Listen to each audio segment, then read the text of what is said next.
Hi, everybody. I know this is all, I'm sure it's the laptop. It's been like, how do you say it? Retardé. I keep on seeing myself a couple, like a millisecond after I'm, anyway, it's bugging me. I hope it doesn't bug anybody else.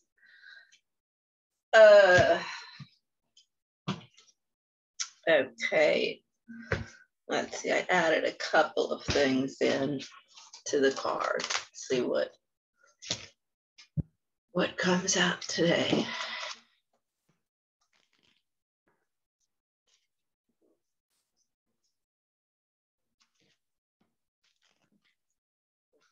Stack. Oh, well, those fell out. Let's just use those. That's only 4. Let's do 2 more. Let's take them from the top.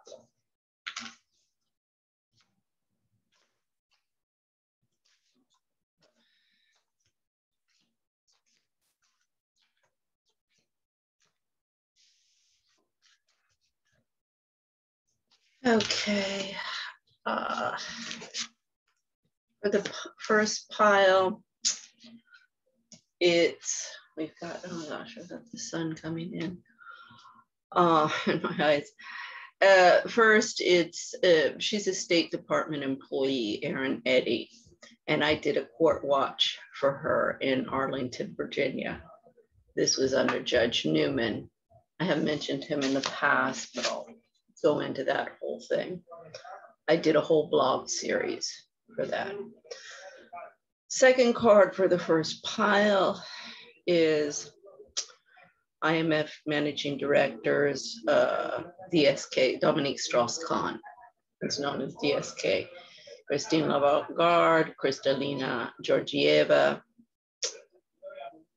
Okay, this gets into Michael Lewis, The Big Short. Oh yeah, this was something that I saw on Governor Cuomo's Wikipedia profile about the mortgage fund. So I'll get into that. Put the blame where blame belongs.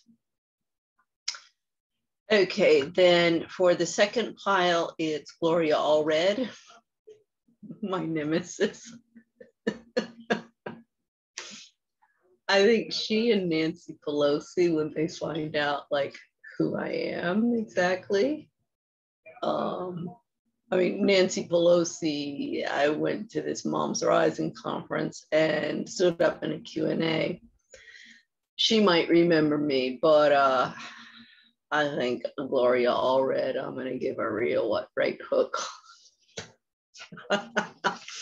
Okay, second card for the second pile is Kirill Dmitriev, CEO, Russian Direct Investment Fund, the banker. I mean, I'm not familiar with him, but I can definitely talk about banking systems, global banking systems. Pile 3, we got Brett Kavanaugh. I think there's some movement, at least I've seen, you know, on CNN, at least in the press, which seems to be a lot of times our policymakers, unfortunately. The right, the left-wing press is pushing that his appointment to be, reviewed, which I don't disagree. He should have never been appointed in the first place. But the Supreme Court is a whole nother bag of worms. So then for third pile, we've got this goes into IMF HR. So I mean, I know I have gone into a lot with like IMF Institute for Capacity Development, but this I'll talk about HR. So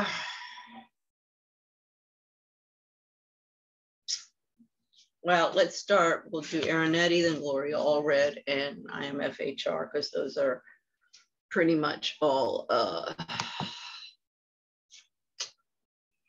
feminist and related.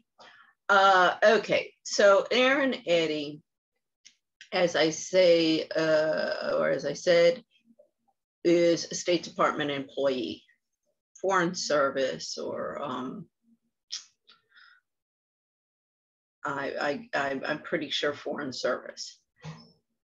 Pretty much typical of a State Department employee. So her ex-husband, the one with the custody battle with her, is DOD.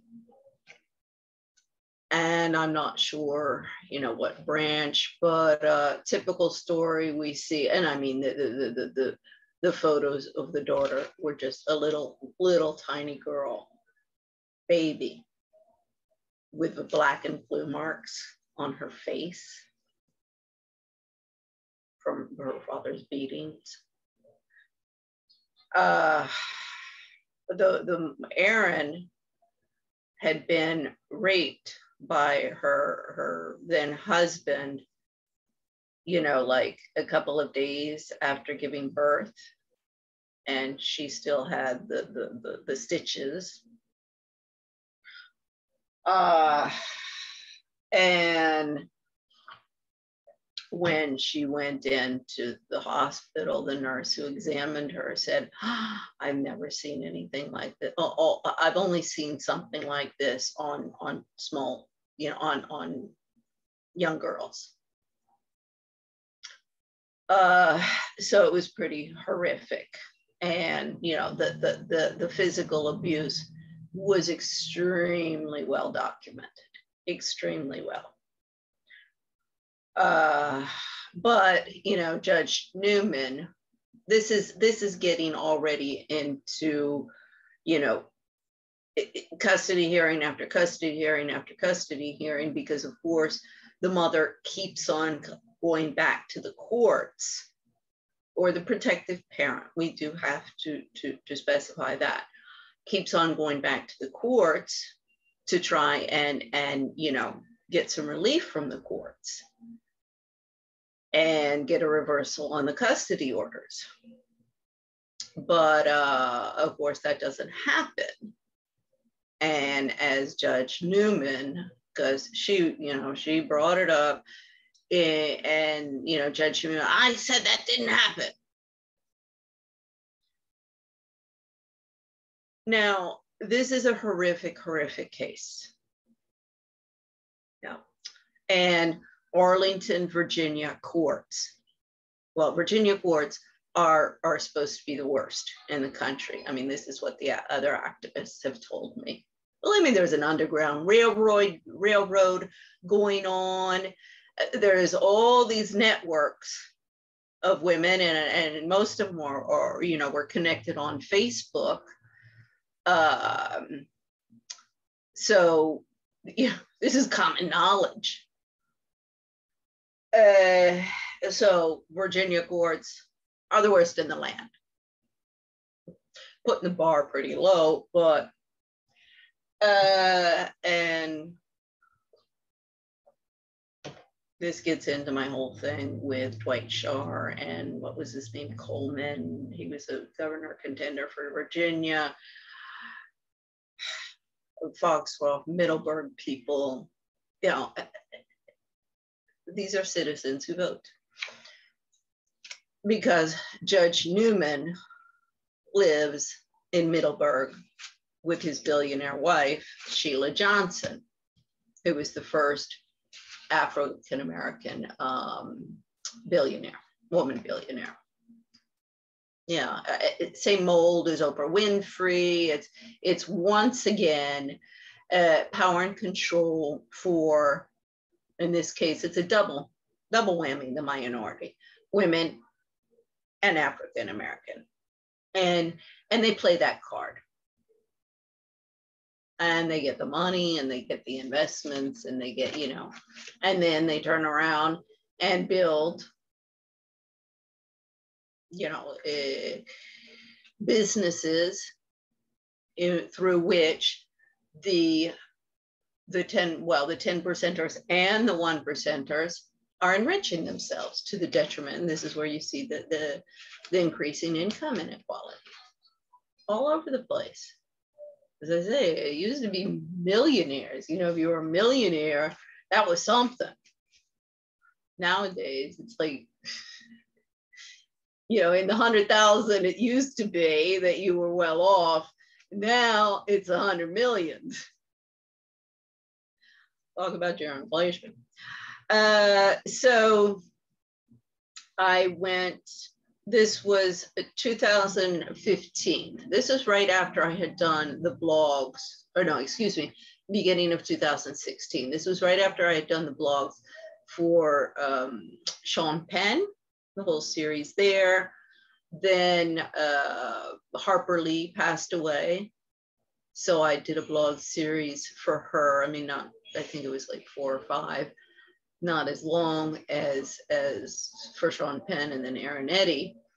But also, you know, Kill a Mockingbird was always one of my favorite books as a child. And also, you know, it parallels with my grandfather's case. This was his first case out of college.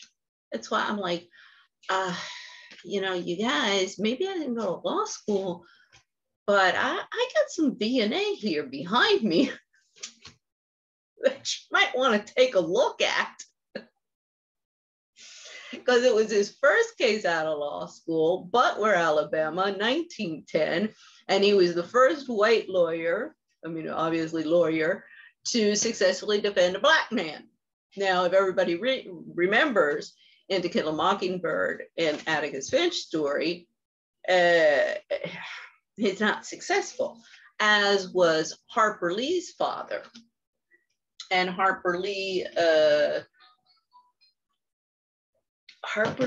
father's case,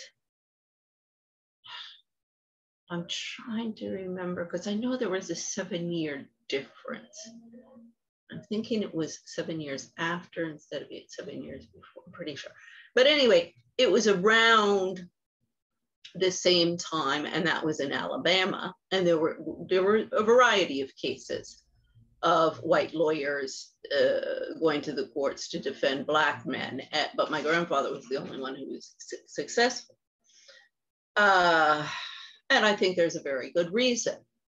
And in Harper Lee's story, I didn't read her second book because that was the only one she wrote, but it's her going back to Alabama and, you know, her father and being like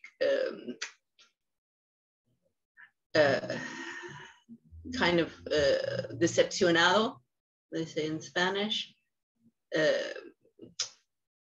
that he wasn't this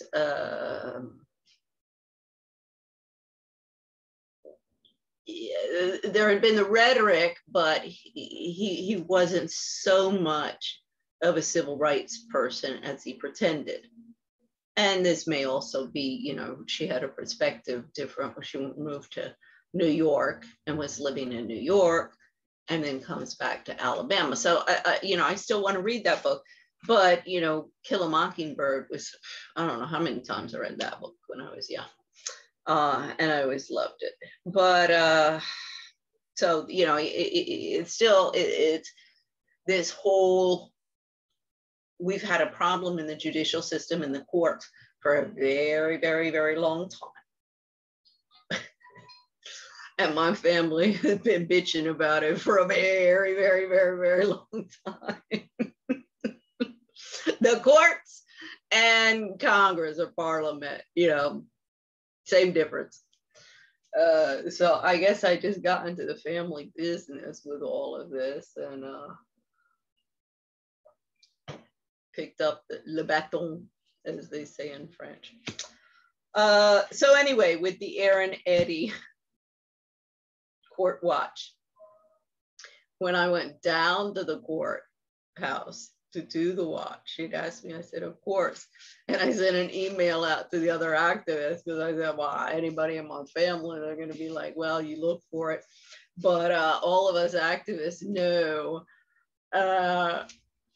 if you don't hear from me after this, they've thrown me in prison under contempt of court charges.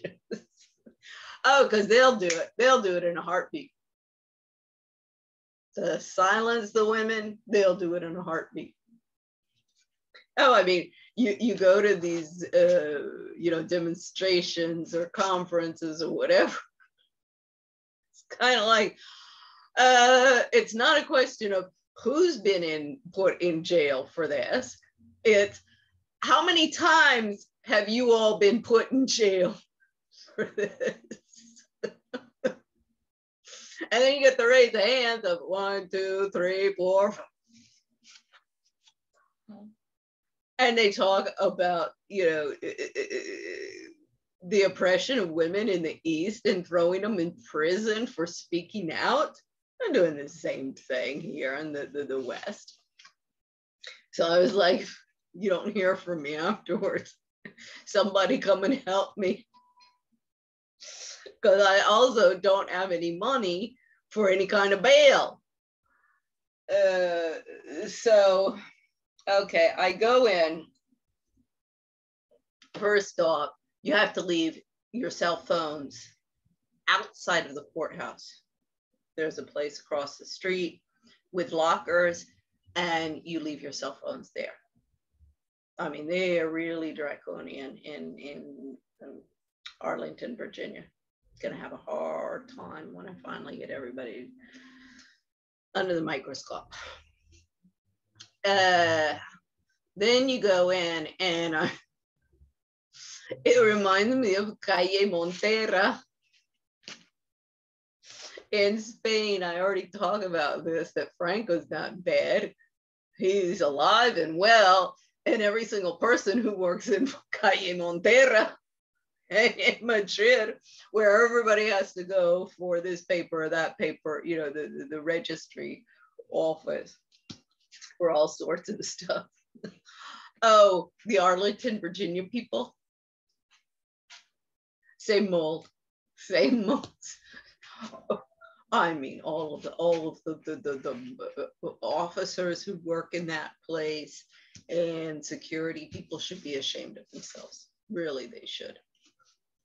Because Judge Newman, particularly, and Judge Wiggins, I think it's Judy Wiggins, I forget, but she's so bad that she has a Facebook page dedicated to her by the victims of Judge Wiggins. Now, instead of investigating her and going after her for human trafficking, because I mean, this has been documented as well by the victims. There's one woman, I can't remember the name off the top of my head. She's one of those, it's like, okay, just be a little bit less hysterical when we try and talk to people, but she did a lot of good investigation. She's not going to win any literary award for her book, but that's an important. She did a lot of good work, a lot of investigation, and on this TAFTA, which was I'm pretty sure it's called TAFTA, which was an Obama initiative to get children out of foster care into adoptions, which sounds good on paper. However, since those systems are trafficking children, what has happened was that this provided even more incentive for children to be taken from families, put into the foster care system, so then they can go into the adoption system because they get federal money from the whole process. So it's all, about money. And I saw this in Colombia as well with the adoption stuff. We knew some people, they stayed with us, who were French, Spanish, who were adopting a child in Colombia and had come there because you do have, it's easier to adopt in these countries than in the European countries. I mean, part of the thing is there's less children who are abandoned.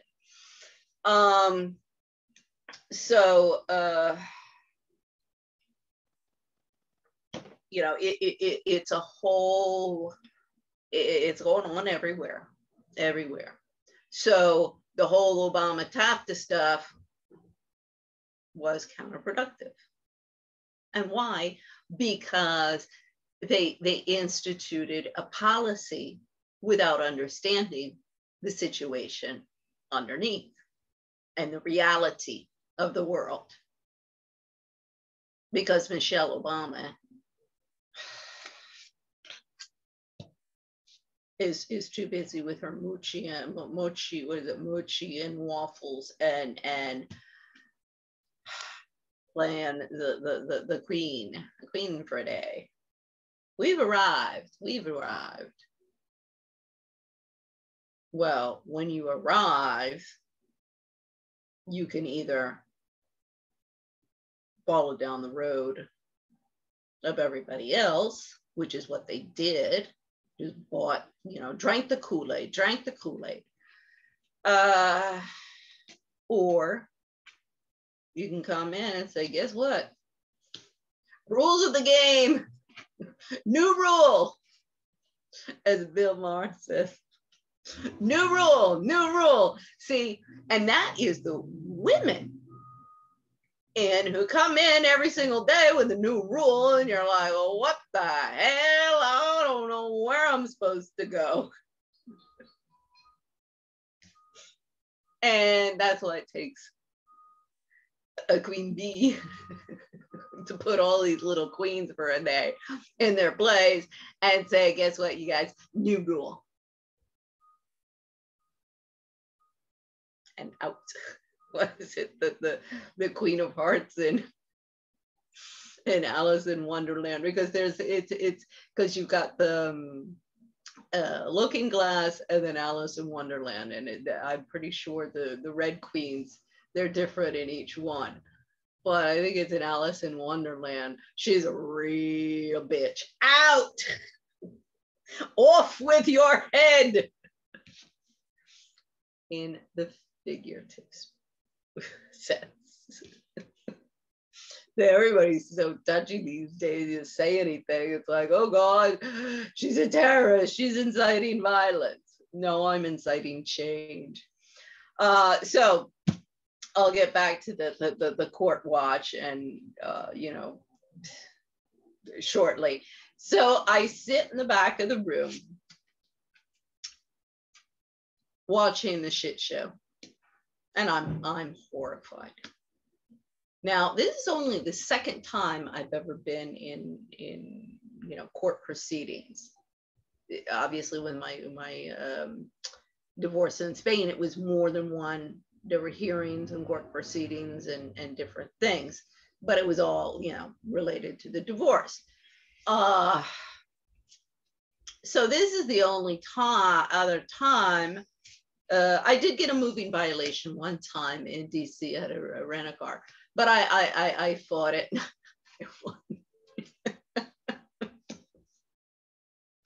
The arresting officers didn't show up because they knew they didn't have a case. They were just pissed off.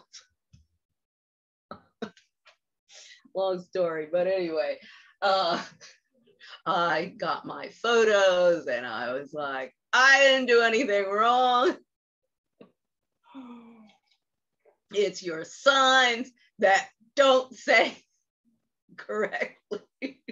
All prepared to argue my case, and the arresting, I was kind of disappointed because the arresting officers didn't even show up.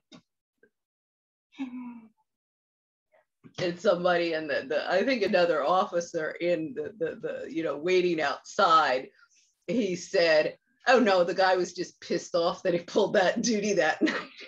So he wanted to do something. He's not going to show. So as I say, I was almost kind of disappointed because I want to go in there and say, this is bullshit. He was harassing me. So anyway, I was at the back of the room. I mean, I sat in the back row to try and be as discreet as I could, but I was so horrified. I'm scribbling away, shaking my head like this, scribbling, everything that's being said. Because there's another reasons why they don't want the phones in there. Of course, mine is just by minutes in a flip phone, so I couldn't record anything.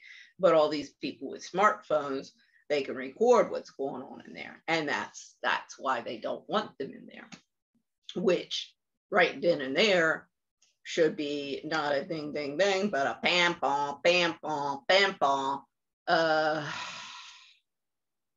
Why is the DOJ not investigating all of this?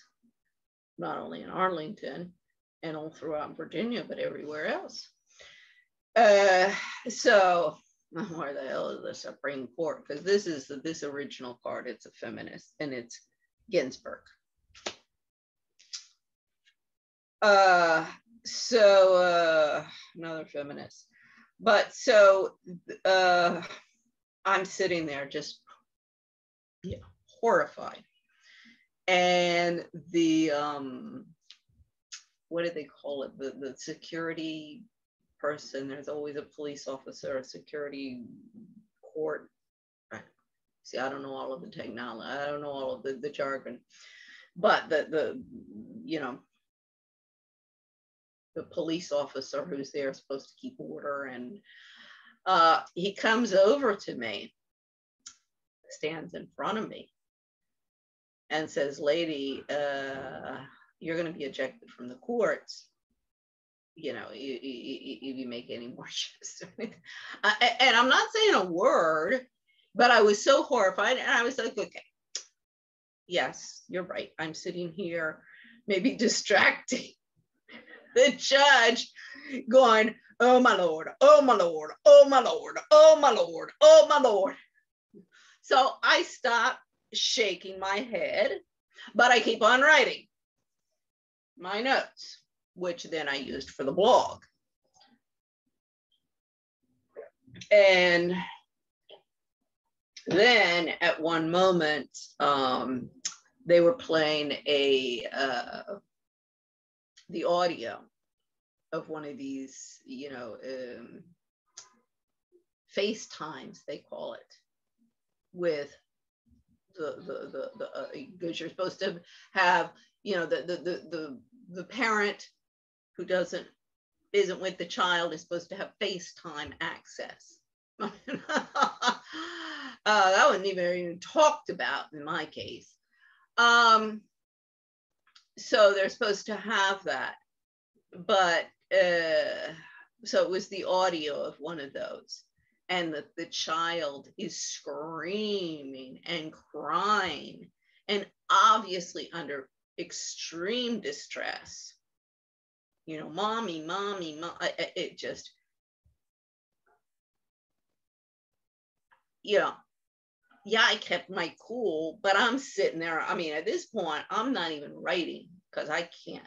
I mean, I'm just sitting there like this, trying to not get up and scream bloody murder at the judge, just keep my cool, because that's exactly what you don't need in there.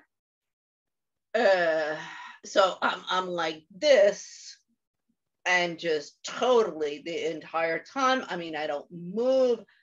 And the police officer comes over to me again, and he's in my face, because I open my eyes, I look up, he's right there, And he's like, I told you. And I said, I did not say a word.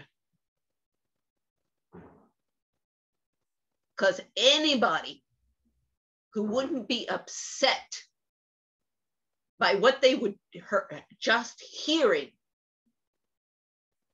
from a little baby has to have their freaking head examined.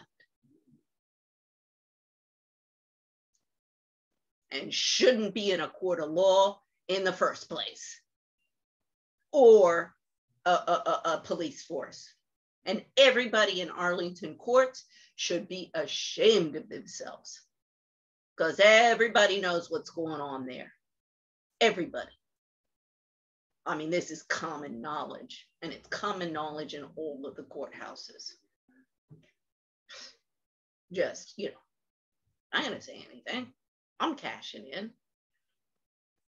And the little bitches in here, and son of a bitches, are having a good time and cashing in. And if we do blow the whistle on them, our ass is going to be out on the street. So, but there are some people in there. They're few and far between. They're a minority. But they'll talk. So, I mean, I don't know. I thought it was gonna be arrested then and there, but I don't know. There must have been something that scared him, because he backed off right away. And he went over to the little corner. Now, I kept on writing, as I say. I didn't sit there shaking my head. I didn't, you know, hold myself like this, because, but anybody, as I say, anybody who could sit and listen to something like that and not be horrified and affected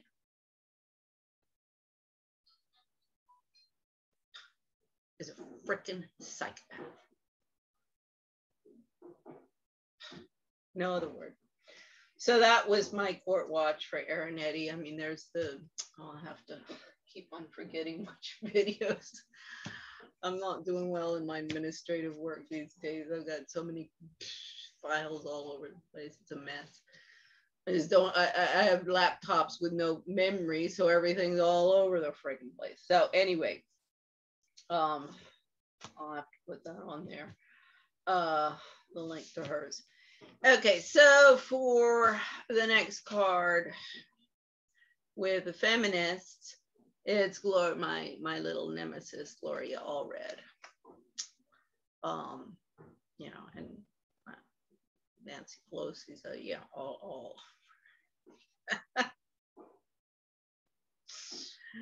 I'm thinking right now of Helen Reddy's song, "You and Me Against the World."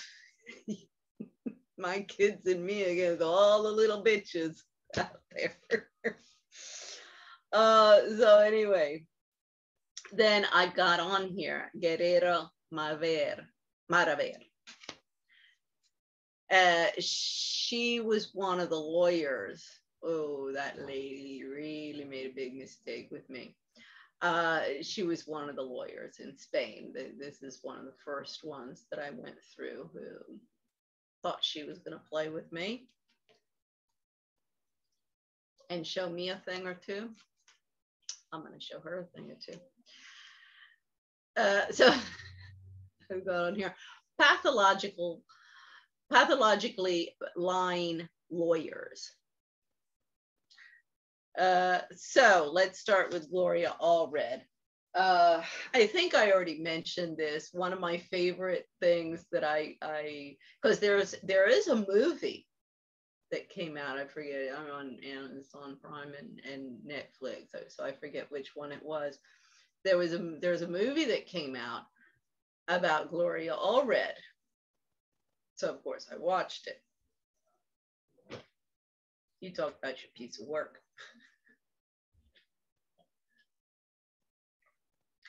And her daughter I forget what her daughter's name is. But her daughter is a lawyer following the footsteps of her mother and promoting the same Nazi, it is Nazi, Fourth Reicher feminism. Make no bones about it. These ladies are the Eva Brauns, and you know, there's also another, I watched some of it. I forget where it was because I also watch YouTube stuff on what happened to the mistresses and wives of the Nazis in the aftermath. I mean that, you know, that's well known, for example, in France particularly, but everywhere, I think in the Guernsey Islands, but you know, the women, the local women, you know, Poland, everywhere where the Germans had come in and, you know, won and taken over, and the local women who, I mean, most of them slept with these guys. I don't know how many actually married. It was mainly more partying, and, you know, they get the silk stockings, the chocolate, the lipsticks, all of those things that, you know, are no longer available for anybody. And, you know, in fact, they're by the local women, particularly, you know, they're whores. So when the Nazis leave, a lot of stuff that was done to these women is really horrific. I mean, really, really, really. Now, I understand the anger towards them because they were whores. Yeah, I'm sorry. So you can have chocolate and lipstick and silk stockings. I mean, same difference with the women in Washington and New York City and Washington and all of the urban areas that are you know, siphoning off all of the resources so they can hang out at country clubs and go shopping. And then the men get laid. Because that is the bottom line. Oh God, I have a card on that one. Are we animals? Are we civilized people? I mean, I think that's kind of the bottom line right now.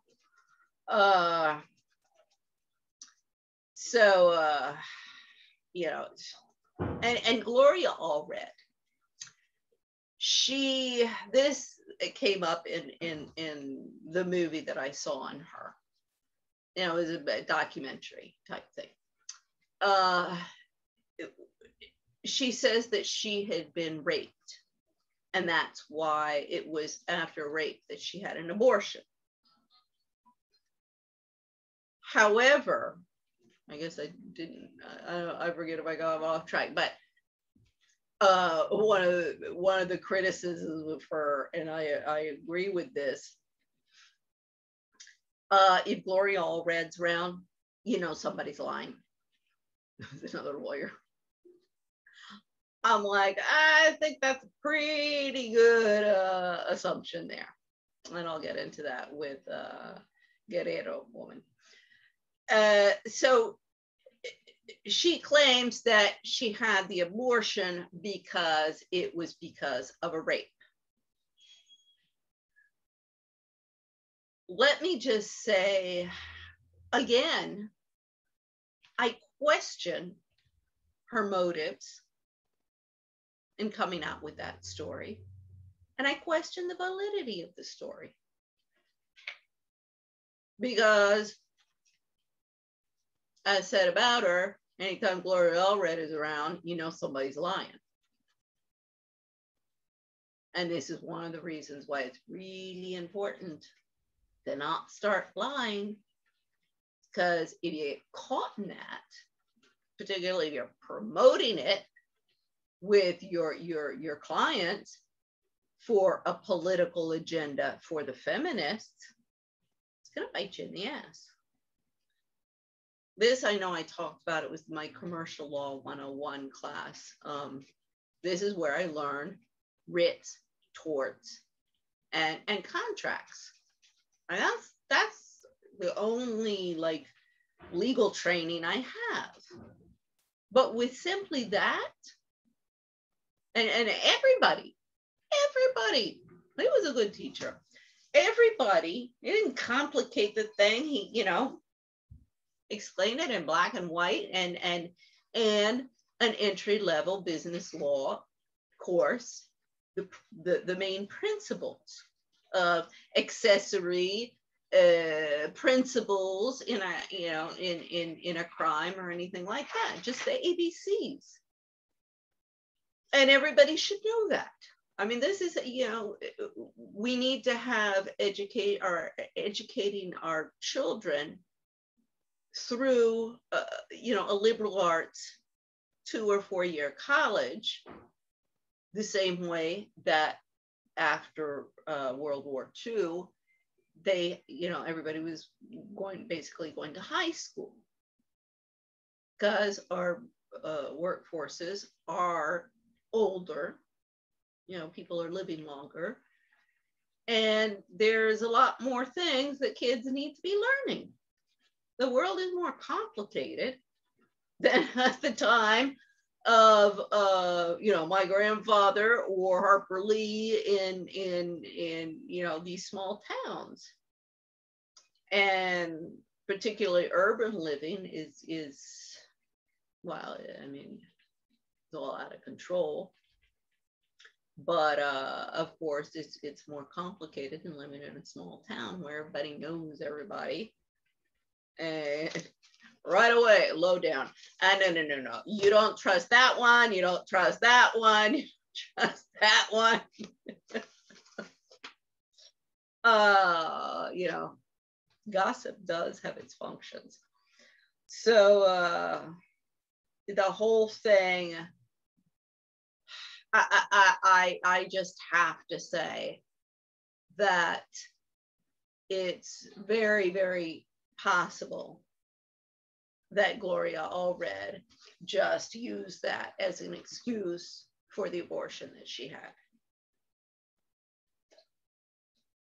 And instead of, you know, okay, women need to be responsible so they don't get into this situation, she turns it around and makes herself a victim and plays the victim card in her feminist agenda. I mean, the area, all of them are doing it. So why would she be any different? You know, if they were really, if all of these little feminist ladies and big wigs, whether it be with the legal community, the human rights community, the domestic violence community, the feminist, which women's rights, if they were really about women's rights, I would have submitted cases to the international courts long ago, and this would all be cleaned up. But that's not their agenda. It's not. So now I'm sure Gloria Allred will come up. I'm sure I'll have things to say in the future about her. But so this was, as I say, it was one of the first lawyers I had met in Spain. I'm looking for a lawyer for my divorce because I've got the domestic violence case that, you know, was totally screwed up. But so she's the one I go in and see her because she came recommended. So I'm trying to find a lawyer to initiate my divorce. And it's actually not because of the violence, it's because my ex-husband says that he's got all of the remaining, the little savings that, you know, I don't know, there was 100 and something thousand euros there that is invested in Telefonica. Now, this is how I lost money apparently before. when he told me about that, I mean, I almost hit the roof. Here he is, the director of the Treasury Department of you know, one of the largest banks of Colombia. And he's breaking rule number one of investing. Never put all your eggs in one basket. I mean, now, the timing of when he told me that, I think it was maybe because he thought I was going to leave him, and that if there was no money, I wouldn't be able to do it. And from that moment forward, I badgered him and badgered him and badgered him. I said, I want to see every single financial, everything from the day that we've been married. Ugh, the excuses. But he's like, stop. I am not a stupid bimbo like your mother. I've worked in the financial system. I've handled accounts for people. I know how this works. Stop with your bullshit.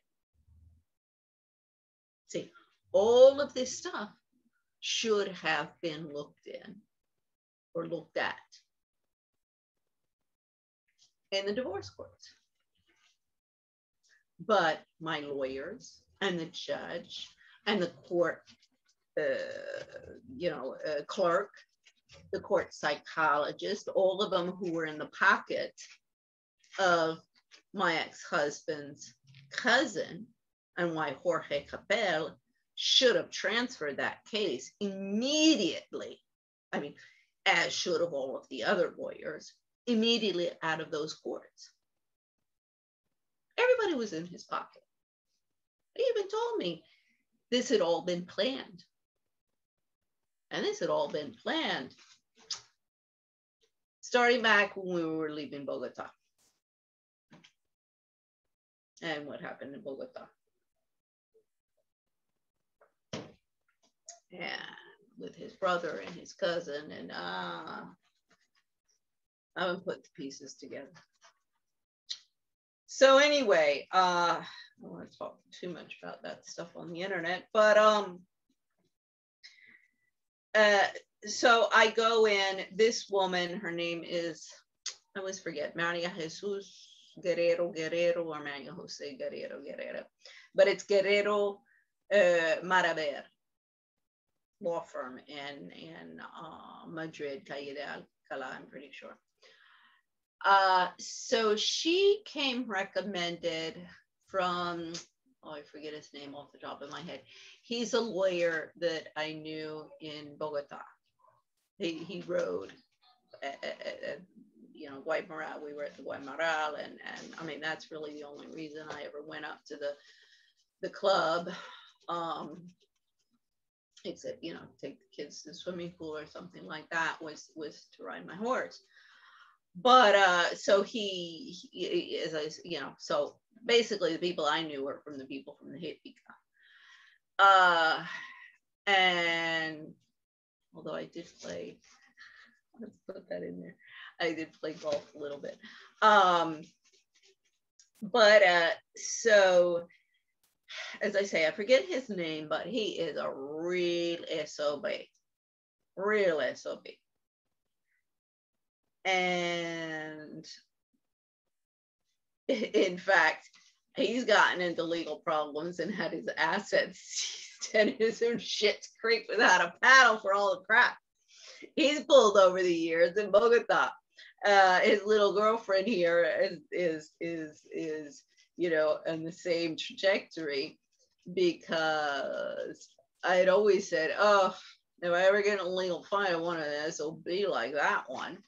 I want an SOB, but I don't want an SOB who is going to break the law.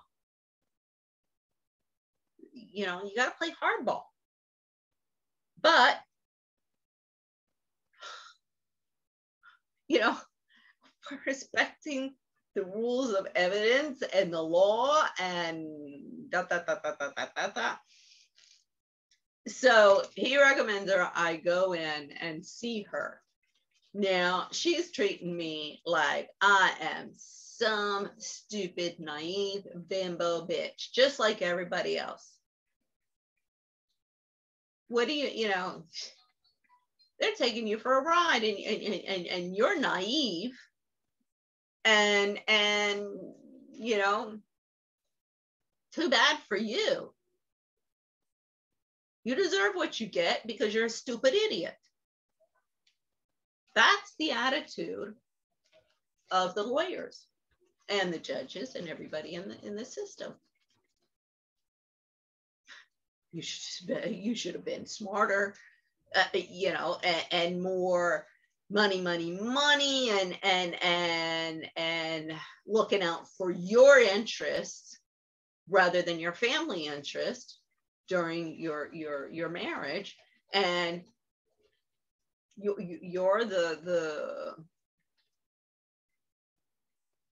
you're an idiot. I mean, I remember when I was living in Bogota, in Miami, this was 1980. I briefly lived there. I came back from Paris in 89. And then I moved back to Paris to be with my ex-husband. And this guy, Lord, wow, he was a car salesman. He said, "Oh, I don't care if anybody screws me over because I'll just screw them over tomorrow." I mean, I was horrified. Horrified, but at this point, I was like, that's just the mentality of everybody in this country. That's another reason why I was like, because I had to come back to the States. My money was running out, and I need to, figure out what I was going to do in terms of career. I mean, I still wanted kids. That's what I had always wanted, and a family and a husband. But let's just say Miami wasn't a great hunting ground any more than Washington had been for that. So anyway, when I went in, but the lawyer in Bogota, because I said, oh yeah, I really want a son of a bitch. And he's a son of a bitch. And when he heard that, because my sister knows him, my nephew used to, exercise and his horses, and she's all lost. And he was, he really treated my nephew. I didn't like a lot of the stuff. But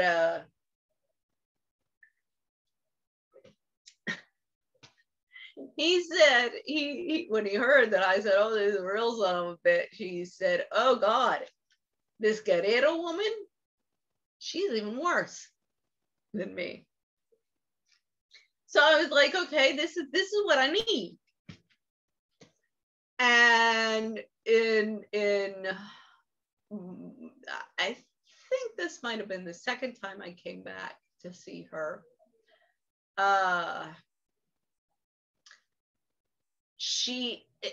It came up that my ex-husband's name is Gonzalez. That's not the full name. I don't like to mention anybody's names there.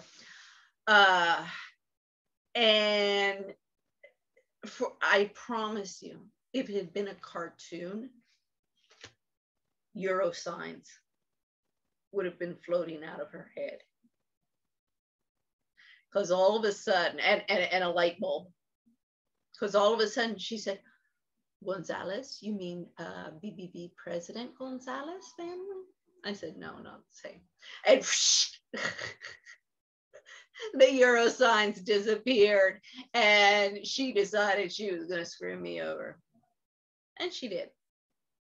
But it's going to bite her in the ass. Because it was for the domestic violence case. She's the one who said, well, wait a second. Your lawyer for this one, the Arrow, her little friend, really screwed you over.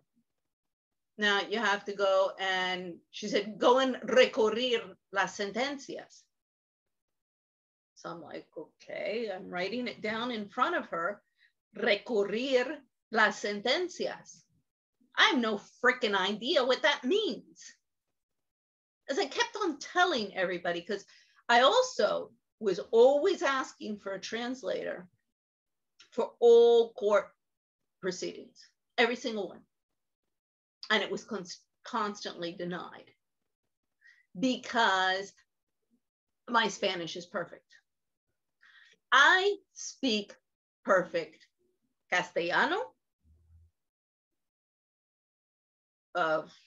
Bogota, Latin American, and Spanish, Spain. But I do not speak abogado. And I had no freaking idea what all of these words meant in the court proceedings. Now, if they had been translated to me in English, I would have understood. But I'm thrown into there. I mean, okay, now I've studied all of that. I've read, I mean, thank God I got a copy of the Spanish Civil Code, the Spanish Penal Code, and Constitution in English. Because even there, the version in Spanish, I do not understand as well as the one in English. I mean, it's my, English is my native language. It's the one that I have been,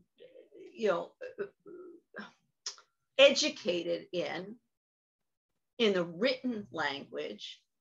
And I have no education in the Spanish written or the French, very little, if you will. I mean, third grader, fifth grader. So of course, my understanding of that is limited. Now, if it's a cocktail party, or I'm negotiating in a souk, or situations like that, well, ideal. Yeah, it's no big deal. But when your life is on the line and your children's life is on the line, it's a freaking big deal. And I knew my lawyers were stabbing me in the back one after another. I couldn't trust them. So I needed a translator to understand everything. And of course, when they started speaking Castellano, I understood what was going on. And every single time I went home and wrote down everything. But at the beginning of the proceedings, when they're speaking abogado, I have no idea what they were saying and what was going on. And I knew my lawyers were all in cahoots. One of the things that shocked me was when I walked in, and my lawyer, little bitch, Belén Martín, this was a little friend, a Guerrero. They colluded in getting, all of my assets blocked so that I would have no access to any money and I would be thrown into poverty. No money to pay for my legal expenses. 500 euros. That's less than a poverty wage in Spain. Yet I'm supposed to maintain $1 million house with 500 euros a month. The little judges who do that one, well, if they think that that's, a livable expense for a woman for a year, because that's how long they dragged it out so he could abuse me at his leisure. That's another part of the game. Well, little lady judges, You think 500 euros is a sufficient income? Let's give you that. Now, you should be earning more than the file clerks. So what are we going to put the file clerks at as salary per month? 300 euros?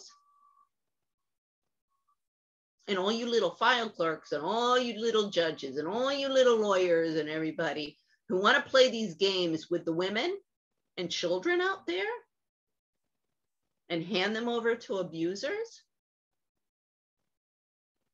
You've been protecting your cushy little jobs and all of your little maneuverings by saying, I can't be fired because I'm a civil servant. Well, now I'll turn it around and hold it against you and say, well, now guess what? You can't quit because you're a civil servant.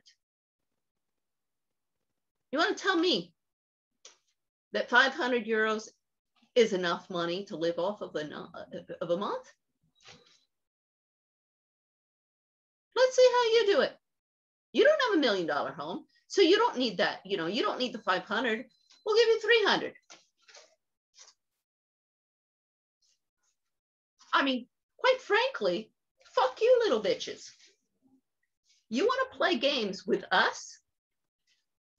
The hardworking moms and wives out there and marginalize and oppress and try and get our children handed over to the rapists and the pedophiles? You know, you all have been telling me now for over 15 years, it is what it is. We're in power. Nobody can touch us.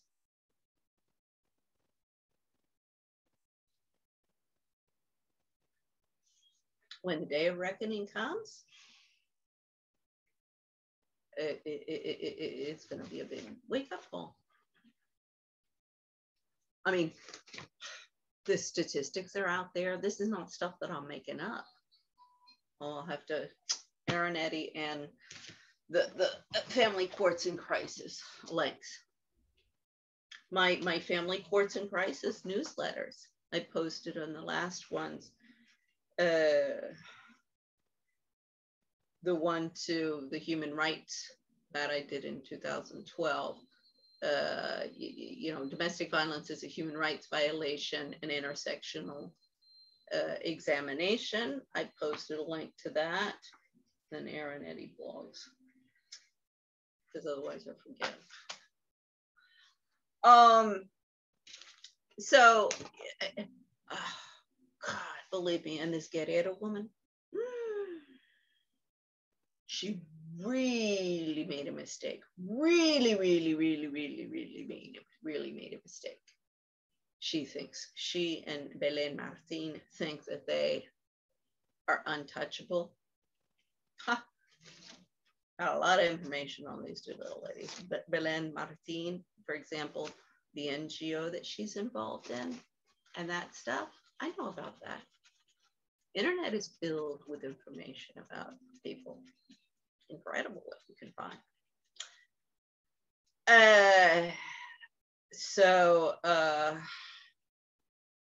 This Guerrero woman, she told me, this is where I get into the pathological line finally.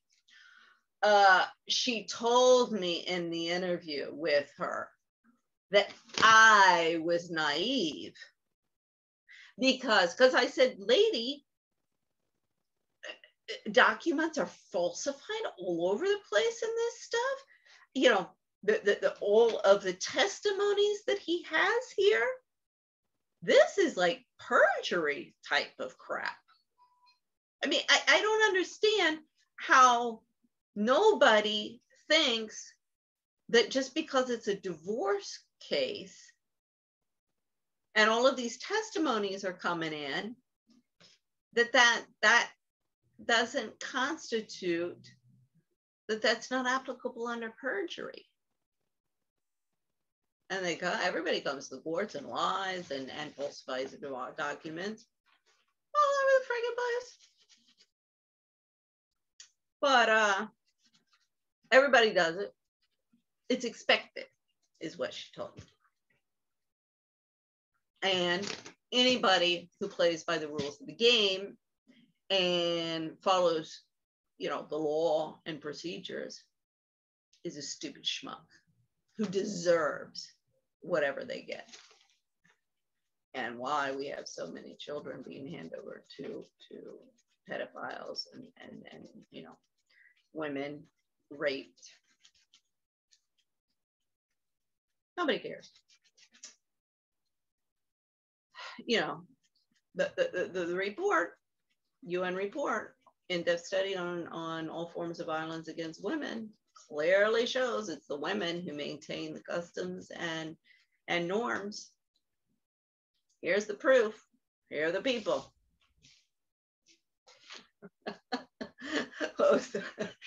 Open the door and see all the people.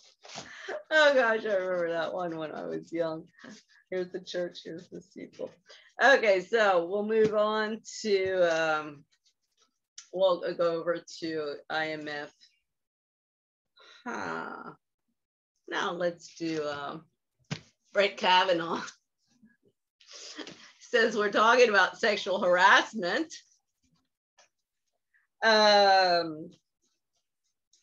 Yeah, he's a good old boy, frat bro, just having fun. Now, Dr. Kim, when he resigned from the World Bank, throwing up his hands and arms because he couldn't do anything about the game playing and the frat culture that permeates the World Bank as much as the IMF and the UN, and why, you know, it's divided in all different factions and everybody is just vying for power and control, power and control, power and control, and their own personal agendas. Before that, he was at Dartmouth, pretty sure it was Dartmouth, which had huge problems of frat house sexual harassment, just like you saw in the Brett Kavanaugh case.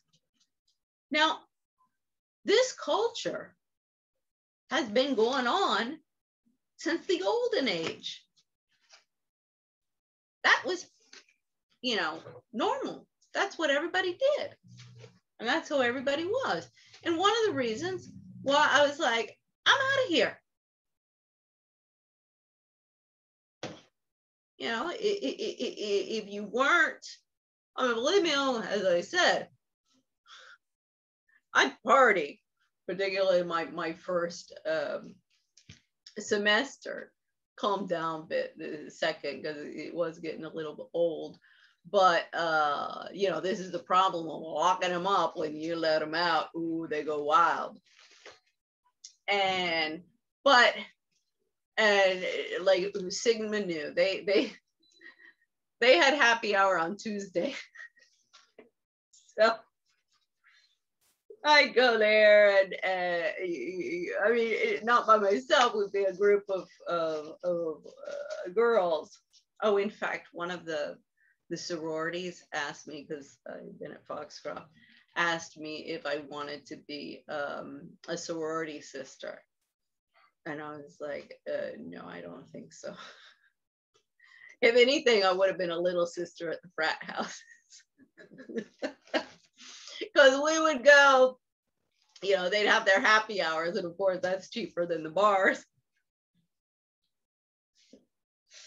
So we would go, but, you know, I always go home alone.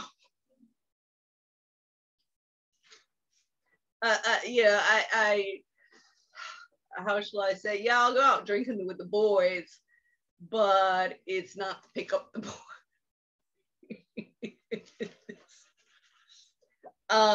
So I prefer going drinking out with the boys than going drinking out with the girls, let's put it that way.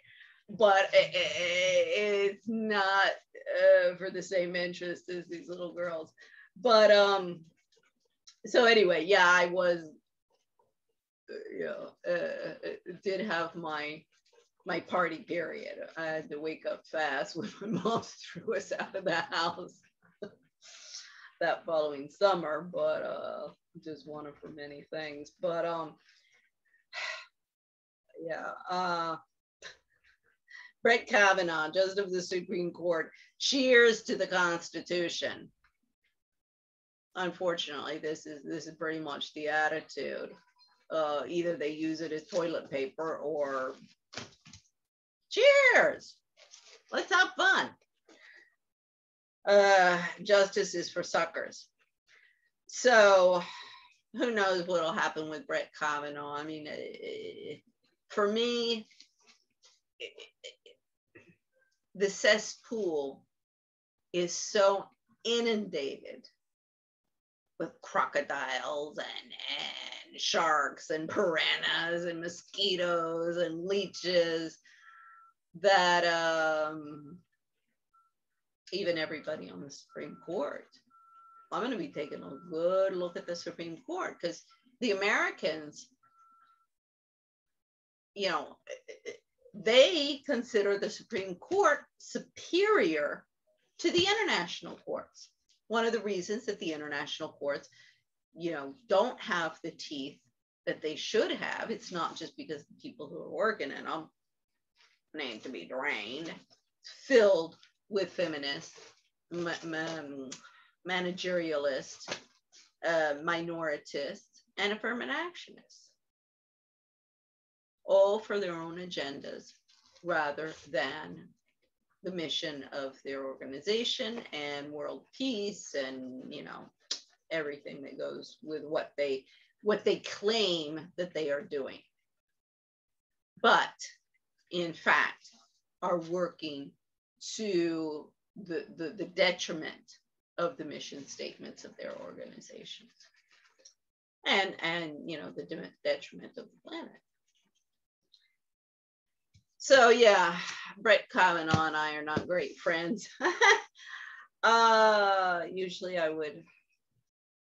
didn't mark anything in here about his wives, but I'd have to look into that. But I'm sure that's not, you know, a stable situation. And this whole antiquated, you know, before you had to be married and never divorced and 4 or 5 kids to be respectable. Well, no, because too many of them said, oh, well, I can do that. I'll just appear to be respectable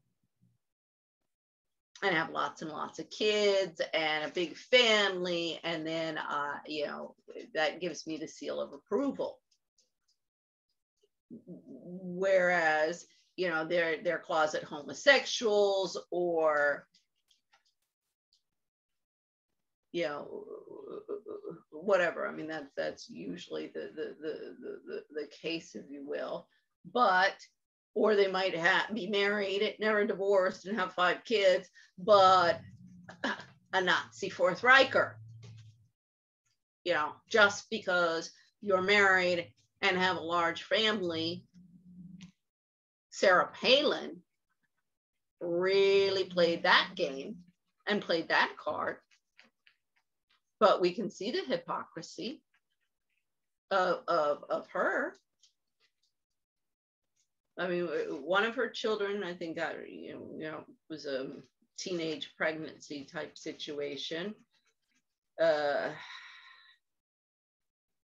forget, you know, she had 5 kids. One of them, I believe, has Down syndrome. How can you, I mean, well, right now I'm just so tired with the, you know, emotionally tired. I really don't, I'm not terribly productive at the moment, but that's the situation. But, you know, I'm not trying to destroy me. People in Bogota used to always tell me, how do you get so much done during the day?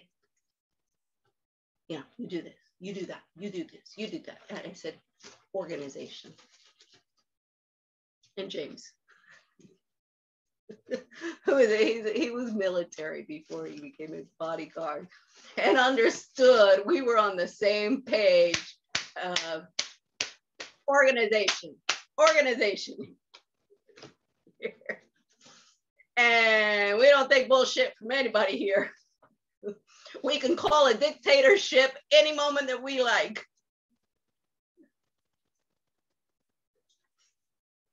He had my back and I had his back in those discussions.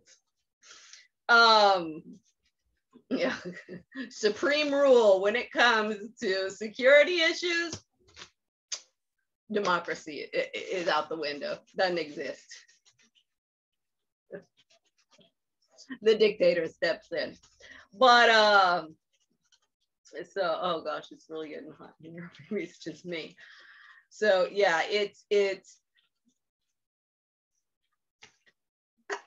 the Supreme Court is I need to look at it, but it's kind of a sad joke. So my cards. Hold on, I'm gonna have to turn the air conditioning on.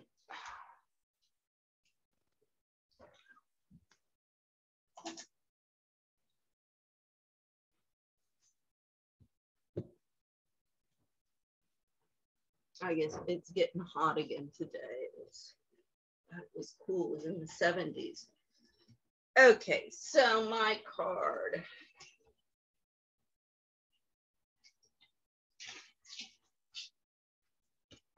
But Brett Kavanaugh, he's the typical, you know, Ivy League, good old boy, scumbag.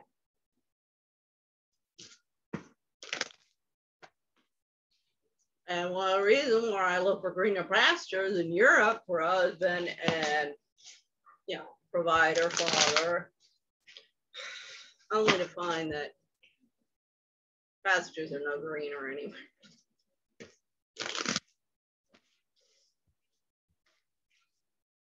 They're all pudrida. Okay, so my card, let's just take from top. Oh, I get the Queen Bee. The Queen Bee trumps an emperor who's wearing no clothes. Oh, and the tallies that I have, God, I think I'm almost into like 300, and my opponents, I forget where they are. But yeah, I mean, they're in negative, big time negative. It's still, I looked up what like loan sharks charge, like 300%. You guys, if I start, you know, charging you 300% on what you owe me, oh Lord, you're never gonna get out of this. Okay, so here's one. Where am I? Oh, here, there. As I say, this is my favorite part. The other stuff just depresses.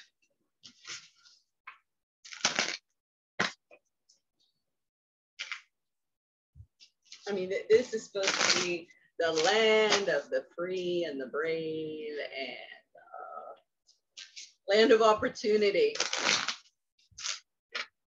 Well, my story, if not when I was young, but definitely in the past 15 years, well, if you take it just with global expat, I can debunk that theory right away. And then everything else I'm doing, I'm like, well, I can debunk that one as well. No, it's the land of the oppressed and the oppressors. Okay, so Aaronetti Court Watch gets, oh, Tiger Lily, I wish you could talk. Free speech. An exposure of all of these scumbags that are in there.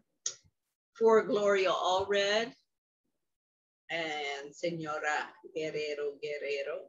Oh, I forgot to mention she really buried herself because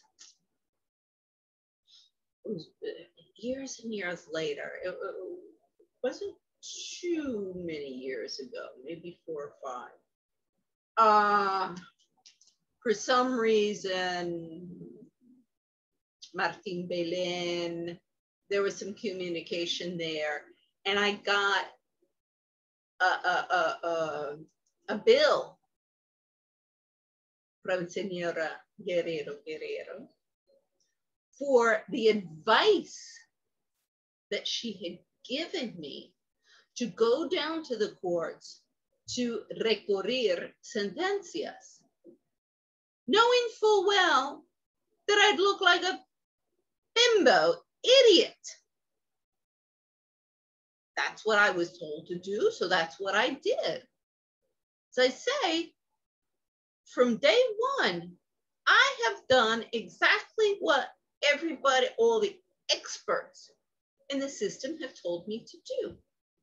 Now, if I appear crazy because of that, not because I'm crazy, it's because they're crazy.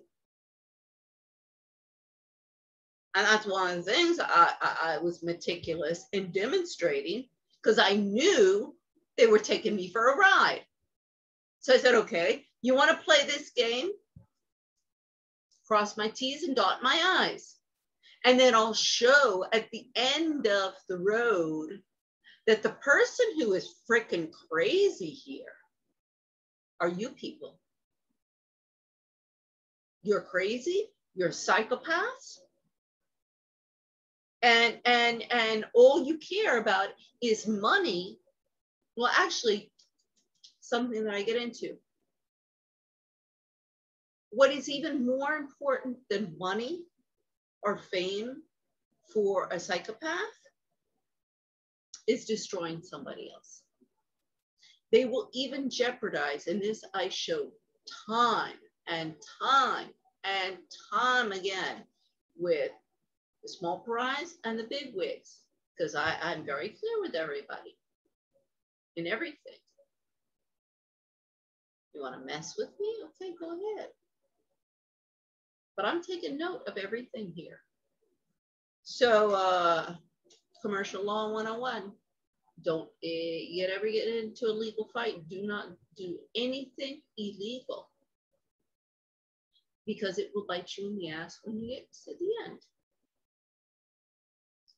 I mean, everybody can go through everything I've done in the past 15 years. I am the only one who has not done something illegal or immoral.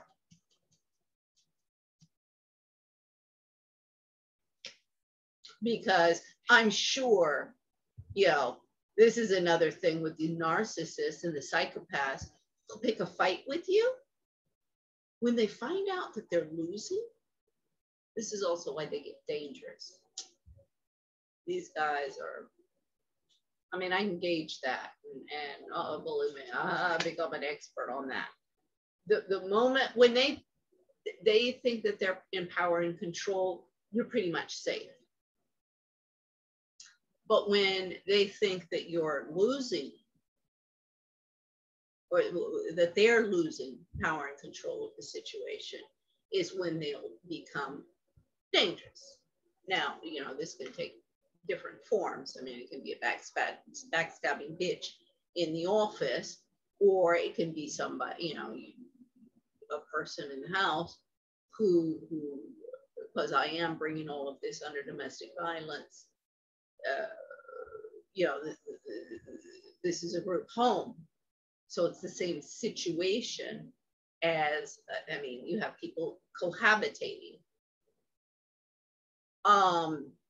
But, you know, it's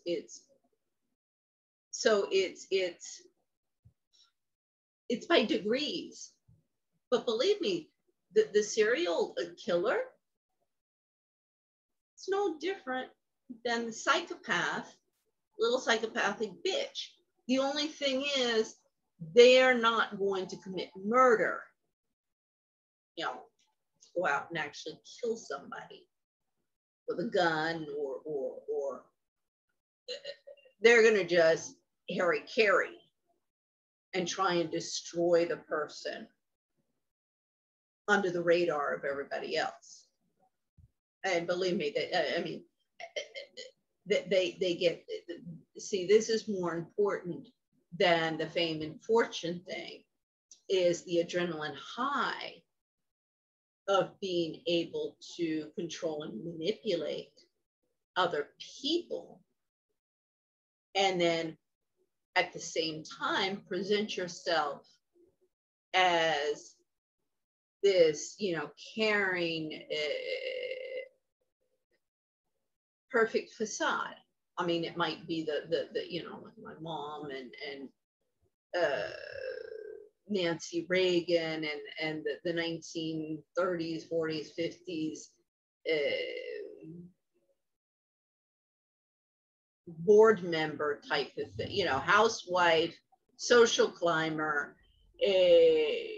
serving on all of these different boards and having a nanny and having, you know, the whole kit and caboodle to show what a perfect family you are and what a respectable family you are, but it's all a facade. Or the power-hungry women who are going to go out into the workplace and have it all and claim that they're doing a great job in the workplace when they're not, and doing a great job with their kids when they're not. Sarah Palin, I mean, with Governor Cuomo, Kerry Kennedy. You want to do all the psychological testing, Kerry Kennedy, Anne Marie Slaughter, Melaine Verveer, Valerie Jarrett, Sharmini Curry, Christine Lagarde, Kristalina Georgieva, Ann Patterson. I mean, I can just keep on pulling them out of a hat here.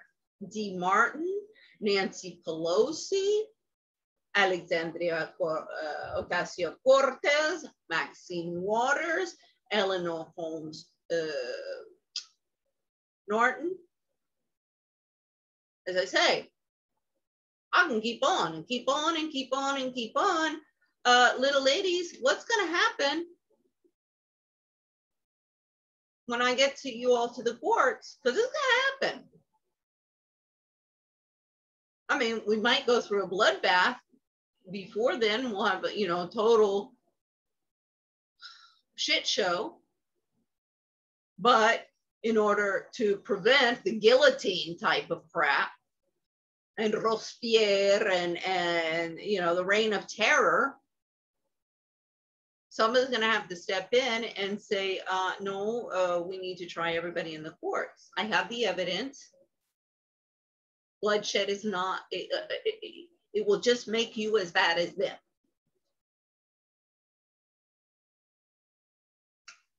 Or it can happen before the bloodshed. I mean, it'll happen one way or another, little ladies. I know you think that shut her up, shut her up, shut her up, and everything will be wonderful. Living in the little world of Alice. So, for Gloria Allred and Senora Guerrero, who I'm going to be making an example of, if she thinks that she's a little bitch, well, when he told me that, well, it was actually my sister who told me that he had said that.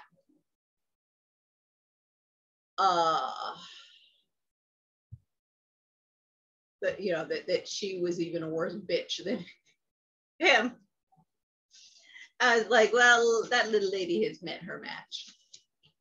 She really made a really bad mistake when she just threw me into the little pot of stupid trophy wives who, you know, grapple up the ladder of success with some, you know, trailer trash who married rich and didn't have a freaking brain or any, you know, idea of what was going on. because that was not the case. And see, she made a very, very, very dangerous assumption, as have many, many, many, many who have made the same assumption. And you know, yeah, this is one I can take for a ride. This is fair game. Do anything I want here. Oh, and that is because we have no, you know, a total breakdown in the rule of law, and everybody knows they can get away from murder. And nobody will come after them unless there's a witch hunt. So they just keep all your little buddies and their friends so they don't get targeted in the witch hunt. But as we see with Prince Andrew's case, with Prince Cuomo's case, the feminists, they're making their move.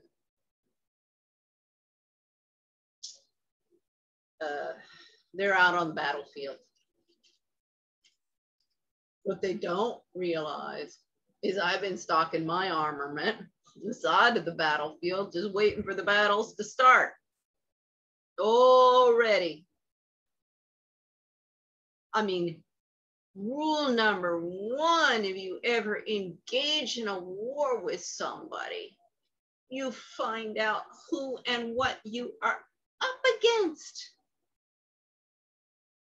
These idiot little ladies are so, you know, sure that they're invincible. They're not watching their backs at all. Okay, so for Brett Kavanaugh, Alice in Wonderland says, I speaks English, doesn't I? Or are you deaf? Well, the courts are certainly deaf. And I speaks English, and I speaks Spanish, and I speaks French. But you still don't understand me. I could speak Chinese. And you still wouldn't get it into your frickin' heads. And for me, the queen bee, and hast thou slain the Jabberwock? Come to my arms, my beamish boy. I don't know if I've slain the Jabberwock yet. Am I beamish boy? I don't know. Oh, that does confuse me. But anyway, okay, so that's first. Second, I'm trying to keep my records straight. That's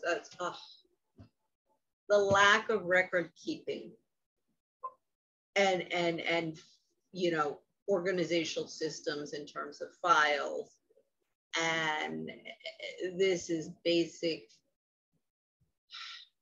I mean, if this was World War I or World War II, we would have lost. The administrative function is just, really, they should be ashamed of themselves.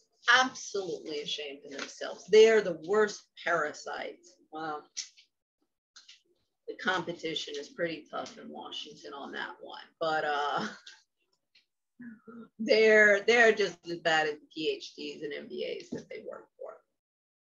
And Governor Cuomo, I need to do a colonoscopy on all of the little secretaries, that hornet nest that seems around you.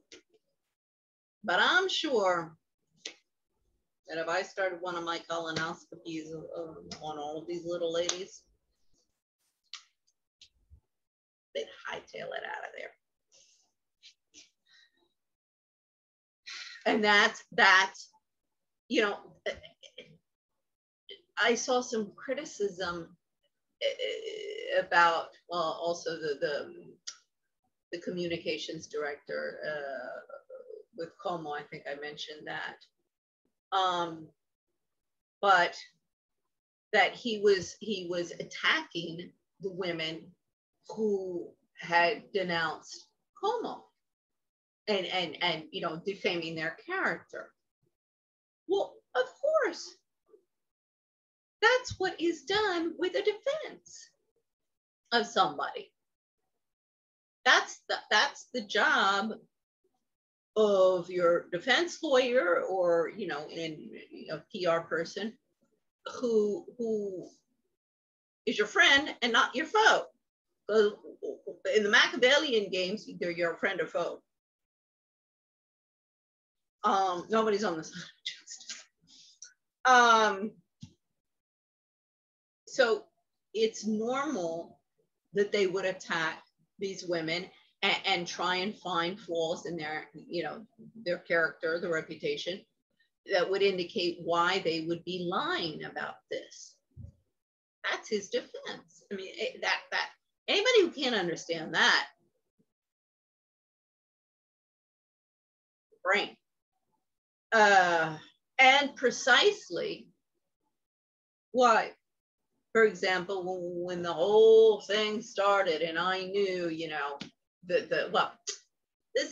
you know, with my case, it was very, very similar in the context of the allegations against me by my ex-husband in the divorce, that I had been a drug addict and juvenile delinquent from the time I was 12 years old, was so often la la land that it was, you know, signed, sealed, and delivered by the courts and a judge. I mean, this is defamation of character. Particularly, I'm trying to start a business. I don't think anybody's going to look at my, you know, my divorce court records, but it still is, you know, a court filing that totally defames my character and that of my family. I mean, I don't know, you know, they want to protect our honor. There's things about that one. And exactly what protecting a family's honor is really about. It's not sweeping everything under the carpet, no matter what family members do. And, you know, the victims are just the sacrificial lambs that, for the greater good and to protect the facade of the reputation of your family. People need to be more concerned about the reality of the reputation of their family rather than just the facade, because the skeletons always come out. So went off a track there, but okay. So for the second card, I've got IMF Managing Directors, DSK, Christine Lagarde, Kristalina Georgieva, Michael Lewis with The Big Short, one-on-one with Christine Lagarde in 2016. I think I've already mentioned this. And then what I said was when Governor Cuomo, he was Secretary of HUD, 1997. Oh, did I not put? I guess I didn't put the end date, sorry. And Assistant Secretary, 1993. I guess when Clinton stepped down. But he was Secretary of HUD. And I guess during his time there, he had called for an increase in mortgage loans to increase home ownership through, and that would be through Freddie Mae and Freddie Mac. And that for that reason, on the Wikipedia profile, it says that he was attacked as having been one of the precipitators of what happened in 2008 with that whole collapse of that system. Sorry. So first, let me start with IMF Managing Directors. And maybe we'll see how that goes around. I mean, I've talked about them in the past in different, arenas, because I did work there for 7 years. So it gets, because there's IMF Family Association, the Institute for Capacity Development, and then my problems with them as, a citizen, American citizen and global citizen, for their practices and policies. So there is, for me, there's a division between my beefs as an employee and my beefs as an activist. Now, I know all the idiots over in the IMF, particularly IMF HR, do not understand that. Because for them, it's destroy or be destroyed, as I keep on showing. That's how their mentality works. So this is why they always say, oh, no, it was just a disgruntled employee. Well, have you ever asked why there are so many disgruntled employees? They just brush it off like that. So I know all of the little ladies and gentlemen over at the IMF who have been playing, and the World Bank, who have been playing all these games with me, not for one moment are they aware that there's two separate issues here. Because I know they think I'm just, all of my bitching and at the IMF is just because they ousted me. Because that's how their mind works. Believe me, everybody in the IMF, this is a club, everybody in Washington, this is a club. And if I brown nose and I maintain the status quo, then I'm a friend. But if I say anything or do anything to rock the boat, then I become a foe. And I'm an enemy, and I have to be ousted. And of course, the mindset is, well, if she got ousted and is complaining, it's just because she's complaining because she can't get to the party, she's not invited to all of the parties anymore. Because I can assure you, that is the mentality of Washington. That is one of the fundamental reasons why I'm not getting any assistance in moving forward through the courts, and that so many people are getting away with bullying and discriminating against me and all of the other bullshit, because for them, I'm just somebody who doesn't know how to kiss ass good enough to be part of the game.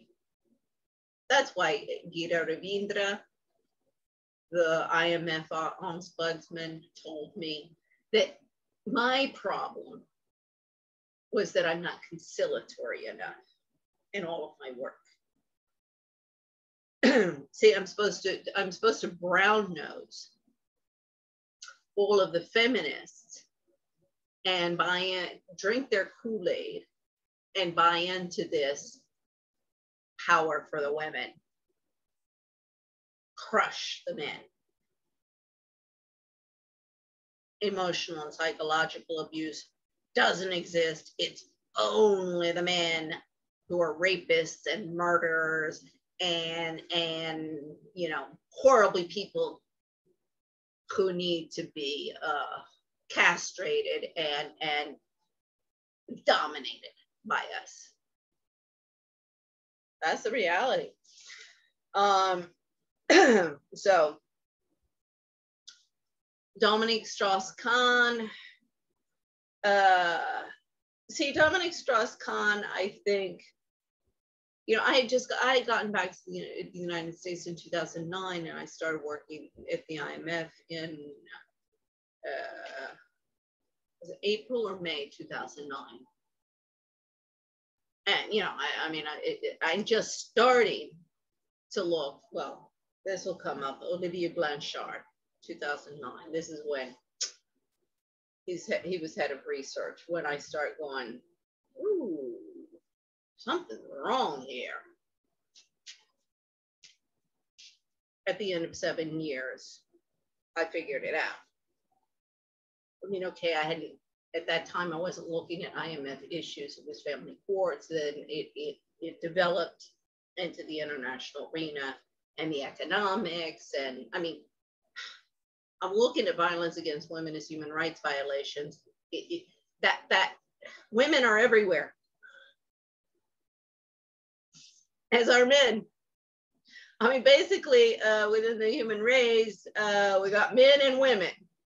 Well, okay, you have some who are unfortunate and have some confusions there, but it's a very small percentage. Almost 100% of Homo sapien population is either boys and girls, or female or male. So of course, women are everywhere.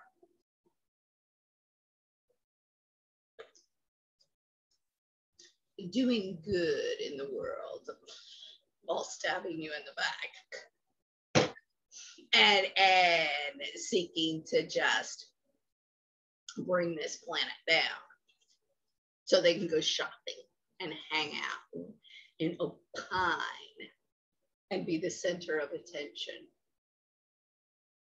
Believe me, this stuff about the women wanting to be the center of the attention, and psychopaths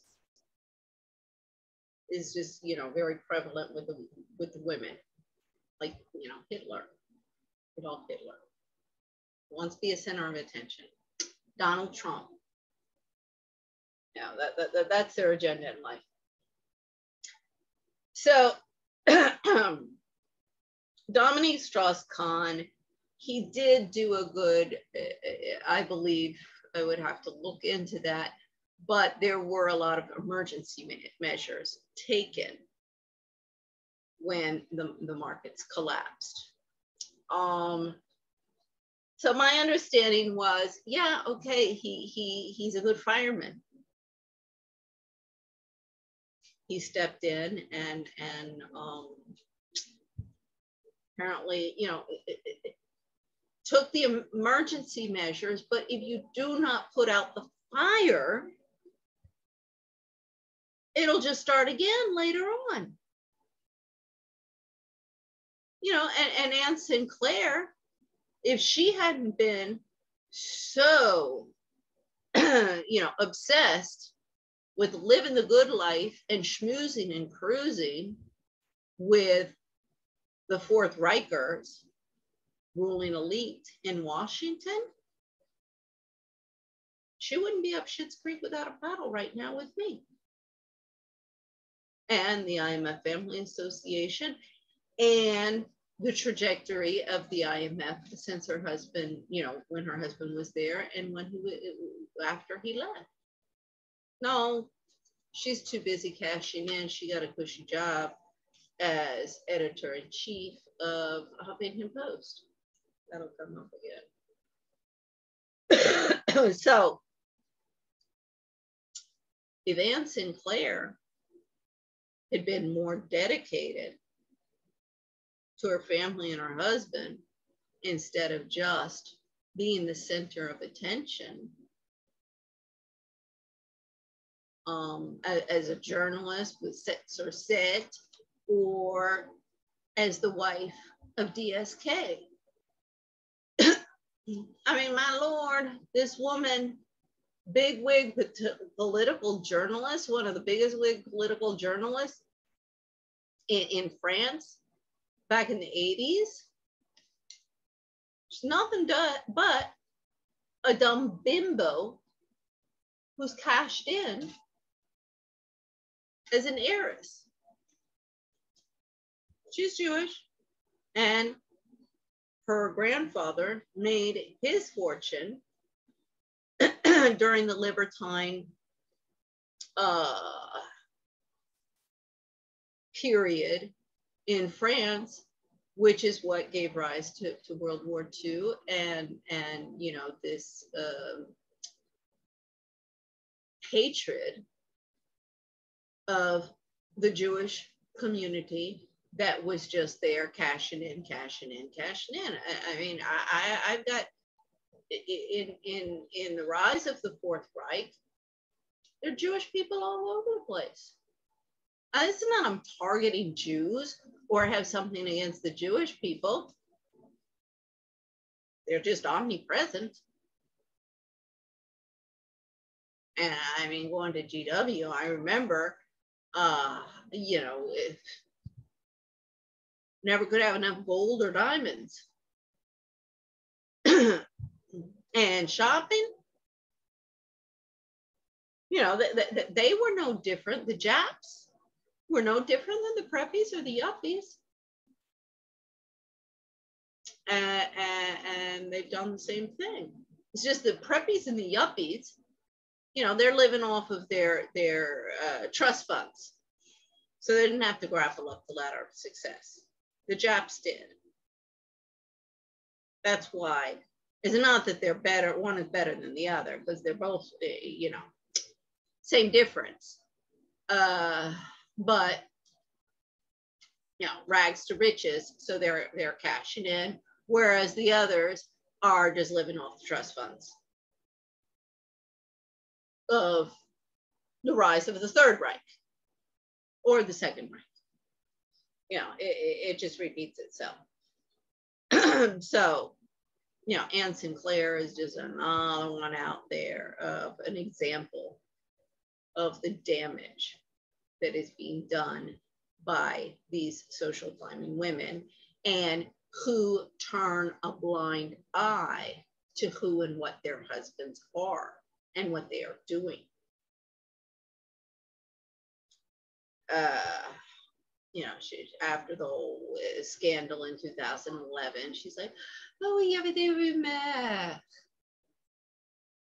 I was like, "Lady, are you, you know, you're like Stepford wife all the way. How could you, like the worst kept secret in France? How could you be unaware?"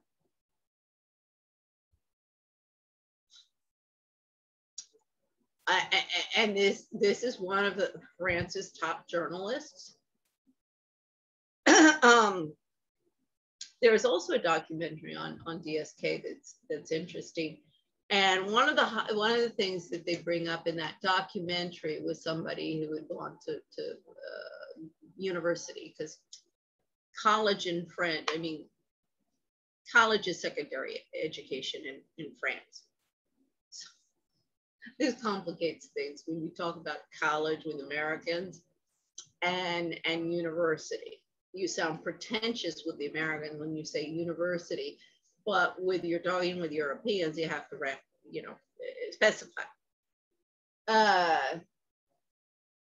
So when he was at university, he, you know, he was always studying, a real nerd, always studying.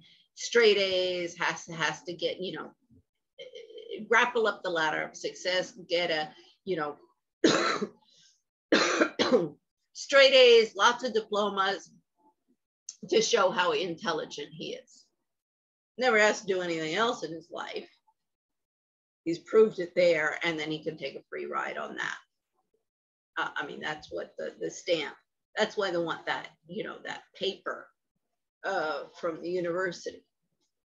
And I mean, it doesn't mean that they understand anything that they've learned, because I've demonstrated that time and time and time again. You got 70 to 90% negligent rates within these professions. So duh, do the math. They're not understanding any of this crap. It's just, that's their meal ticket into the labor market.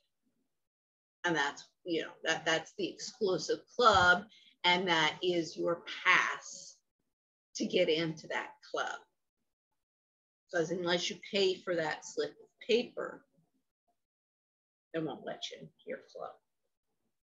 Now, you can be as stupid as you want. You can be, you know, biggest con artist that you want, as long as you have that slip of paper. In fact, they welcome the brown nosers, and this is why, you know, HR is hiring and empowering a workforce with 70 to 90% negligent rates. I mean, this is not rocket science. This is like basic math, but nobody gets it. So, you know, he is this studious student to assure his stellar career. He didn't go out and have fun. Part of, I remember at one point, my ex, and I know it came from my ex, because one of my sons, he said, "Oh, Mom, I got straight A's." And I was like, "Oh, that's wonderful, that's wonderful." But, you know, getting straight A's is not the most important thing. What I want you is to do well, exceed in the classes that you're interested in, pass the other classes, but you need sports, you need friends, different interests. You know, they did all sorts of different sports. I mean, from the moment they could hold, you can notice I do manual artwork a lot. So I even had, when they were 1 year old, I started that with my first child for his first birthday, because he threw a Christmas ball, you know, the Christmas balls for the tree. Just as I'm saying, it's not a ball, he's throwing it on the ground. So I said, okay, we need to find something that doesn't crack. So I got styrofoam balls and I spray painted them. I did a whole bunch of them. I mean, I did it in the garden. It didn't take me long. I just spray painted them all, and I had a stock for several years. And each year, this was lost. We, when they were, you know, this was when they were really small, and I put because, you know, they'd put the glue on it, and then we put the sprinkles, like, you know, this is, I've done the glitter stuff. But those were the Christmas balls that I put on the Christmas tree, because they didn't break. But everybody was like, "Oh my God, I can't believe those are styrofoam." I'm like, yeah. And you know, when I have my grandchildren, I want to get each of them to replace those. But anyway, sorry I get off. But sorry, memory down memory lane, and I already forgot where I was talking about.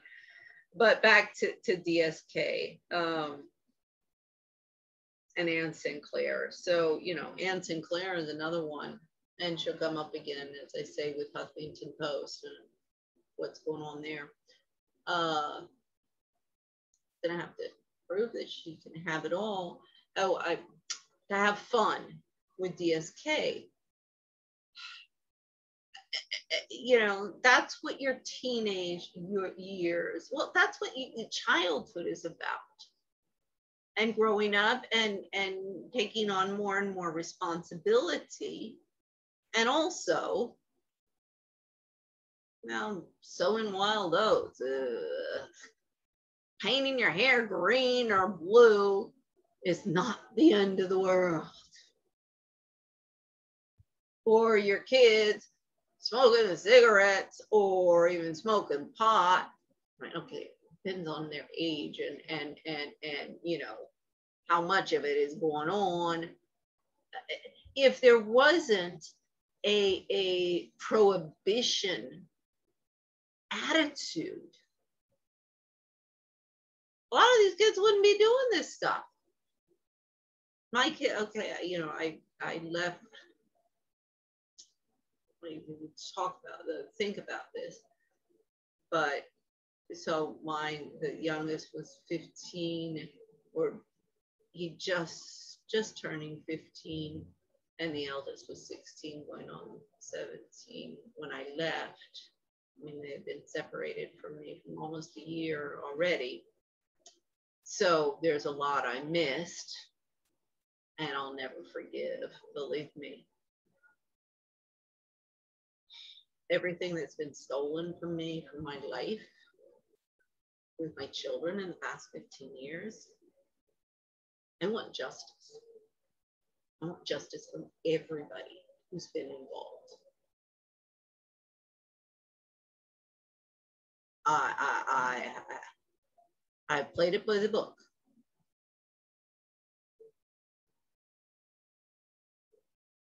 But I do want justice. 15 freaking years. And you know, now my children are young adults.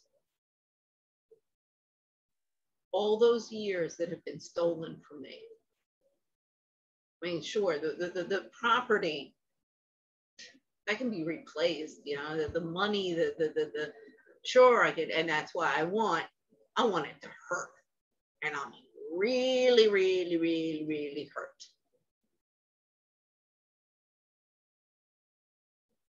Everybody, when I say, don't mess with me, you're just an idiot. We can do anything we want to you. You've been canceled. You're fair game. Bring it on. There will be a day of reckoning. So, you know, Anne Sinclair, and then after Anne Sinclair came, well, because these are the honorary chairs of the IMF Family Association. So after Anne Sinclair, there was Xavier Giaconte, Christine Lagarde's partner. He got a letter, he's implicated. He and Christine Lagarde can you know, explain to the courts how they're having it all with the Fourth Reichers. Same goes with Kristalina Georgieva and her husband, Kinov. Everybody's attitude with me has been, this is hardball. This is for the big boys. You're just a stupid little deposed trophy wife who, you know, is worthless. So yeah, okay, it's hardball. You want to get into the game of high rollers, this is how it goes. So, you know, Christine Lagarde was the typical politically correct, you know, she comes in, I'm going to reform this place, but it's all window dressing. You know, I'm going to get rid of the sexual harassment. I mean, that's what's incredible here. My whole case against the IMF demonstrates that Christine Lagarde, with that issue alone, is nothing but a fraud. Then there's my problems with the policies and practices. See, DSK gets a little bit of a free pass because it was an emergency situation. And this, because again, this wasn't the feminists that brought him down, it was the Sarkozy camp. They might have actually done him a favor. But Christine Lagarde steps in, and it's full of bullshit, both on attacking the sexual harassment and the couch casting, etc., bullying, etc., that goes on in the organization, but also the policies and practices. She comes out, I'm so liberal. Dr. Kim's the same way. And I know Dr. Kim, oh, my intentions were good. Wow, buddy, I don't care about intentions. You tell me that this is a hardball game, this is a Machiavellian game, and winner take all, and destroy or be destroyed. Those are your rules. I'd make the rules. All these guys made the rules. So, you know. I think I also already spoke about this. Michael Lewis, The Big Short. Good movie, as well as the book. His one-on-one with Christine Lagarde in 2016, when the IMF civil servant organization, the little ladies who run that, are trying to give the appearance of the IMF and the World Bank of being liberal. You know, that they had Sean Penn up on a podium, they had Prince Andrew up on a podium, World Economic Forum. The way they are using these men to make them look respectable and of good intentions and of reform, while colluding between themselves in many different ways to undermine any implementation or effectiveness of the reforms that their management is saying that they're going to be implementing. Implement anything and go bullshit. It's just window dressing, and a lot of it has to do with the HR function. That they're just there. Ooh, make money, and power and control. So I'll finish with this accusation against Governor Cuomo when he was Secretary of HUD, and that his policies to push for an increase in mortgage loans and home ownership was somehow responsible for the 2008 and the Freddie Mac fiascos. I mean, this is so like deviating attention away from who is responsible. Of course, you can't have accountability when you have people coming out with this bullshit.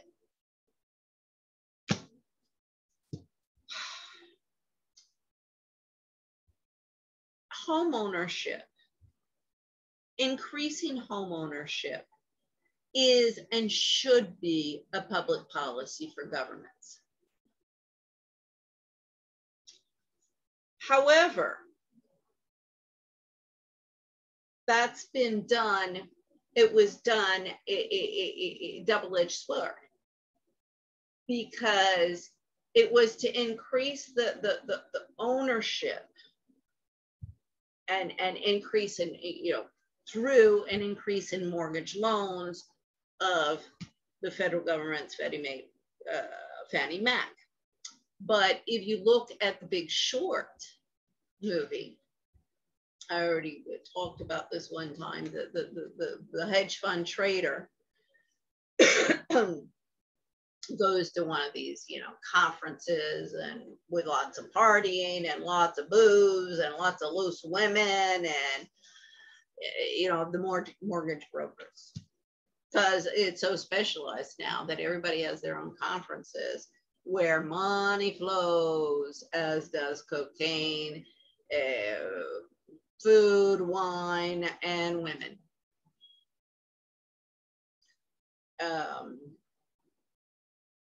So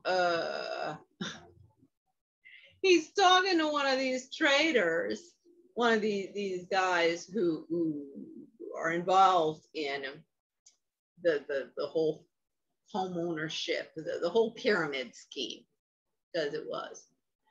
And he's sitting there bragging about how immoral and criminal he is and the whole system. And this guy is just sitting there, because this is, I forget, he was a hedge fund trader. He's sitting there going, I can't believe he's like admitting to this stuff to my face. I mean, that's the same reaction I have had all the time, particularly with the lawyers and everyone. I cannot believe that you are actually admitting this to me and proud of it and see nothing wrong. He walks away and he says because he's the head, the head honcho, and his traders want him to come and see what's going on. They're like, this thing's gonna collapse. And they convince him with going to this conference. He walks by the guy. He says, you find out everything this guy has put his money on, and you go short on it. The house of cards is going to collapse. Now, that's not the responsibility of HUD. That's the responsibility of the Treasury Department and the president. So how can anybody point a finger at the Secretary of HUD with the Secretary of Treasury sitting pretty and the president sitting pretty? Of course, the events that went on in the 80s, the 90s, and beyond were responsible for the 2008 collapse. But don't start witch hunts against somebody who wasn't responsible. That was not his from where he was sitting, he had no way of knowing what was going on with the Freddie Mac and Fannie Mae and that entire, house of cards. His background, he has a law degree. We'll see how much he was that. But to my knowledge, the man does not have really a lot. I mean, okay, finances, we all go to the store, right? And we have our savings accounts and we have our bank accounts. We should know something. But that's not his area of expertise, the crap that's going on in the financial markets. And I know about that from 2 years of working in the financial markets and learning, not just interested in money, but learning. And then married to a crash and burn banker, well, together for about 20 years. So, And particularly when you have a basic knowledge about that financial market, when these big wigs, because believe me, I was listening at the cocktail parties and the dinner parties with all of these big wigs. Yeah, a different perspective. And you understand better than they think, better than their dumb bimbo wives. You understand a lot more than they actually think. See, it's always a danger to underestimate somebody, particularly when you pick a fight with them.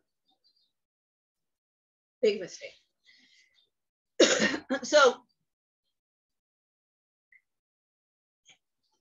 you know, this is one of the problems of, it's not just the feminists, it's also the minorists, you know, the minorities moving in, who were taught from a young age that success in life was becoming rich, was becoming a doctor, a lawyer, or a rich businessman. Both. It was keeping up with the Joneses and becoming rich. And you know, well, this was where managerialism gets in, getting an office job. That's the la mode. It's, you know, déclassé and gauche to have a manual labor's job or anything that you're not a paper pusher and behind a desk. So that's why also you have so many frickin' think tanks and NGOs with people who don't have brains and are totally immoral. And the only thing they care about is keeping up with the Joneses, appearances, and cashing in. Time and time and time again. If that wasn't the case, I wouldn't be canceled the way that I am by all of Washington and all of the ruling elite in Europe and the ruling elite in the United States. It's not paranoia. Everybody starts looking at the evidence. And I'm not being conflictual with anybody. But I do stand my ground. Yeah, I'll drink your Kool-Aid because otherwise you're going to get angry. Go ahead and get angry. I'm not drinking your Kool-Aid. You want to kill yourself? You want to commit suicide? You want to drink your little Kool-Aid and commit suicide? Go ahead. I got no problem. But I'm not. I loved that expression. But that didn't exist in the 80s. But it's certainly going to gain traction and more lately for good reason. Everybody's been taken for a ride. Okay, so, oh gosh, I've gone on. Okay, so most people at this point, shut up, stupid, shut up, stupid. So anyway, we got Kirill Dmitriev. Sorry, it's getting dark. A little bit darker. CEO, Russian Direct Investment Fund, the banker. Well, all the banking system is just top to bottom a cesspool.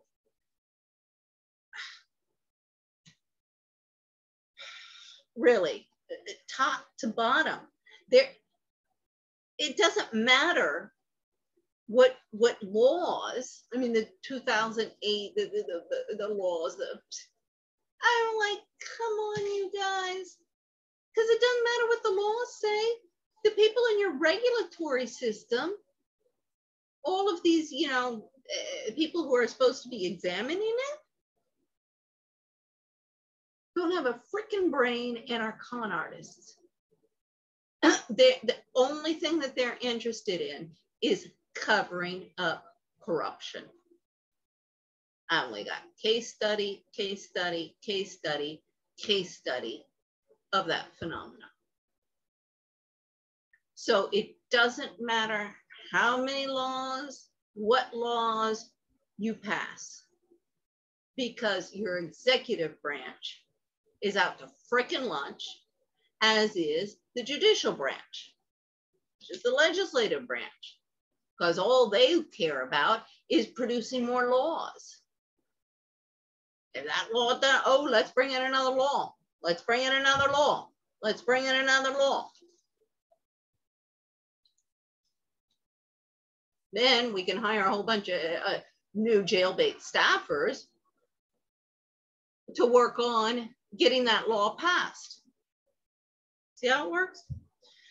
So the banker, this is a key ally of Vladimir Putin, US-based investment banker at Goldman Sachs prior to returning to his native Russia in 2000.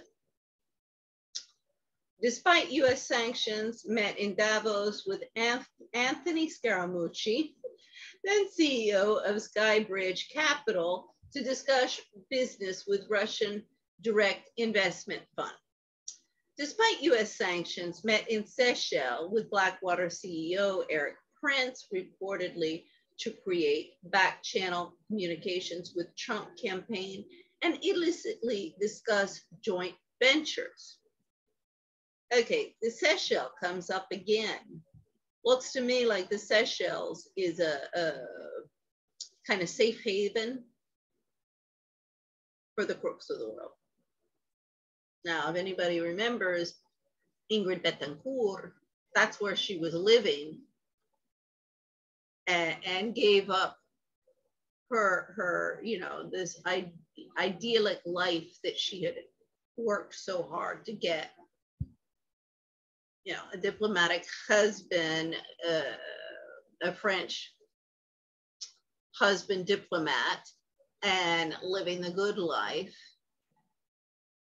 of leisure in the Seychelles till she got bored and decided she's going to go to Colombia, abandon her family and her children, and go to Colombia to launch her career as, you know, a celebrity senator and then the presidential one. Well, maybe if she had been more concerned about her duties as a French citizen and her duties as a mother and a wife and a global citizen, and been a little bit more interested in what was going on in the Seychelles and really implicate herself in that, and maybe the Seychelles wouldn't be like it is today. You know, there are tons of cases of people who have had the opportunity to do something, but they're just there for themselves and for money. I mean, you know, Kerry Kennedy isn't, look at her human rights NGO. I'm going to be seeing her in court and everybody in there, along with everybody else in town. I mean, you know, this is where, sure, there's a lot of conflict of interest. This is, you know, everybody's involved. So it's like, well, wait a second, this person's going to go down, that person's going to go down, that person's going to go down, and I know them and my family. I think I don't know anybody in the family who's not going to be left destitute when this collapses. But I'm just a stupid idiot who doesn't know anything.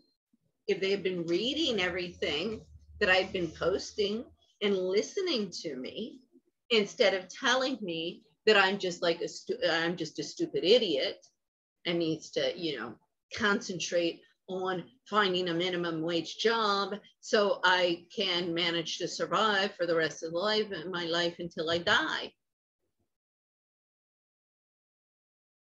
I mean, they're with the same agenda as the feminist.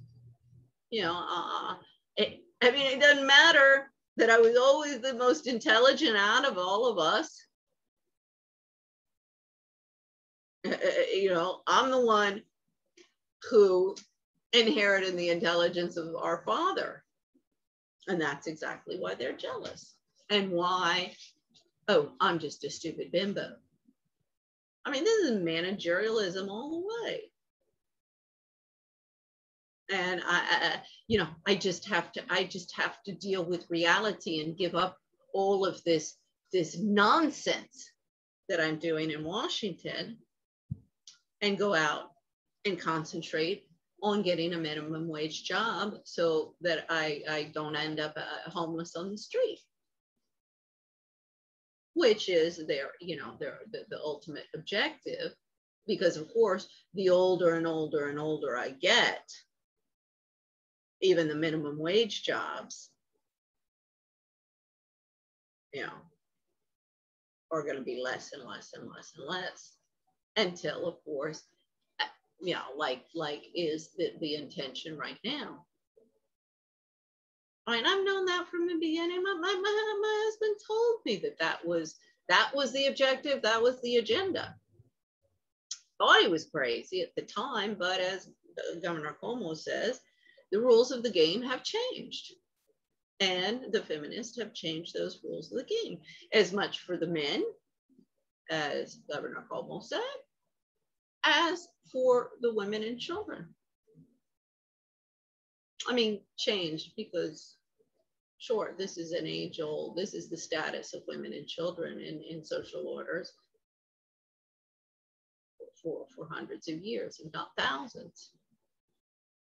And the feminists have just reinforced those biases and that ideology of oppression of women and children within the home and family. Because they're going to go out, become the breadwinners, you know, have a more salary than the women, than the men. So then they are in control of the oppression within the family. It's all about power and control. So, all right, yeah. Again, I got, you know, kind of sidetracked on that, but US-based investment banker at Goldman Sachs, prior to returning to his neighbor Russia in 2000. Goldman Sachs, Bear Stearns, all of these big, huge corporate bank, you know, the huge ones that are left. Because let's see, Credit Lyonnais. I remember when they burned the papers in Credit Lyonnais, that was in the late 90s. As they wanted to burn the evidence. We were passing by not far from Credit Lyonnais, and one of the brokers in the car was like, that's Credit Lyonnais. It was a Sunday. That's a Credit Lyonnais that's burning over there. And effectively the next morning, lo and behold, some of the paper, and he said, oh, that's all those guys over there burning all of the evidence. See, the brokers know. He knew right off. He said, they're burning evidence over there. And effectively, in the news the next day, mysteriously, some of the papers were lost. Everybody's doing it. Banco Bilbao Vizcaya, Banco Santander, Panesto. Ay, ellos no, they, BBV, you guys made a big mistake with me. And your little buddies over at Banco Santander, Banesto, etc., are going to be sitting just as bad. Same goes with banking system in France, banking system in England, Germany, everywhere. Because it is, you know, now it really is global. It's a whole corrupt global system with absolutely no oversight. It's a free-for-all, lawlessness, high risk, high yield is the name of the game. And it's you know, it's one of the motors behind the Fourth Reichers, and that will be the demise of the planet.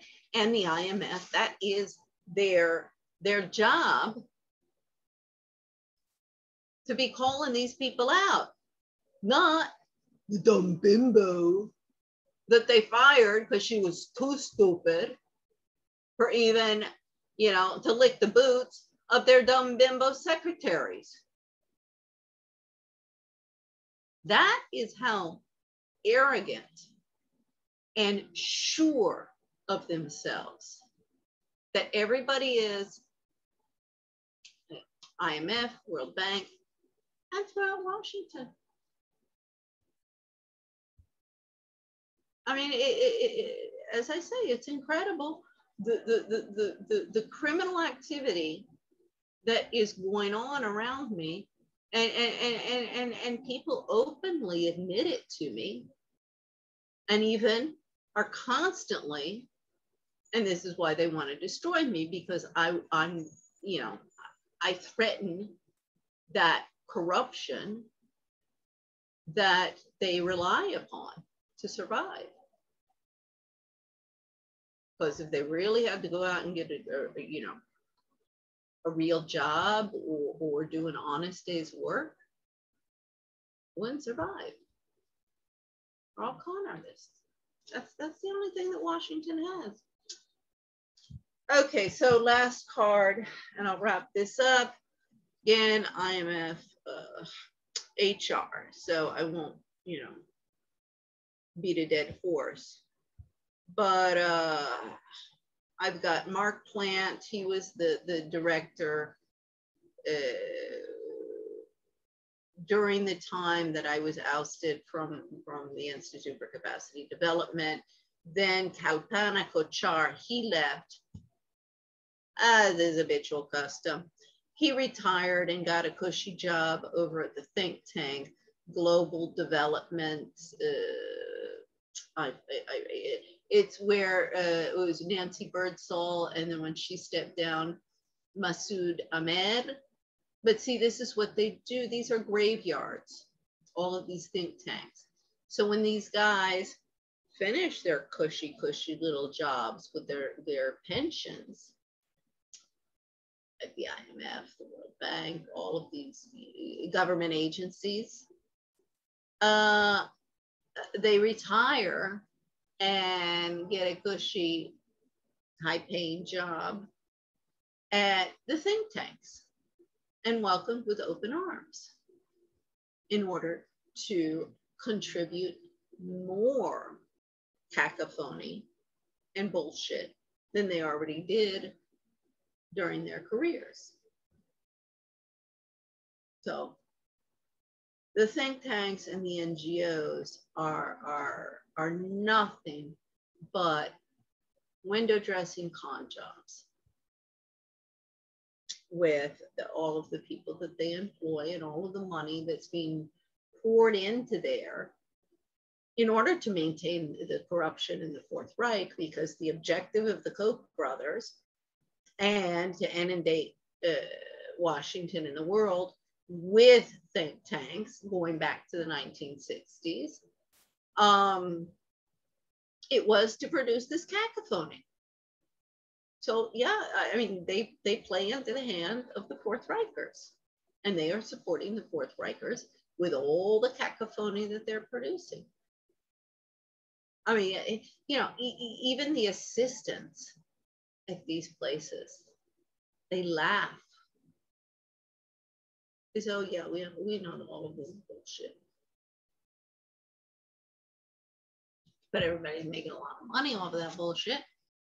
Lots and lots. Trillions must be going in there. So, you know, IMFHR, again, everybody needs to start pointing their finger first at IMFHR. I mean, management, the directors. Because I don't care what your HR department is doing. If they're pulling crap, then either, you know, you're Christine Lagarde above them and can fire everybody in the entire frickin' place, or, you know, in the case of the deputy directors, the directors at the Institute for Capacity Development, Gerd Schwartz, Mark Lewis, Ralph Shammy, Andrew Berg, Robert Powell. Well, Robert Powell, he wants to maintain corruption, that man. And he is a Fourth Reicher, a real Nazi Fourth Reicher.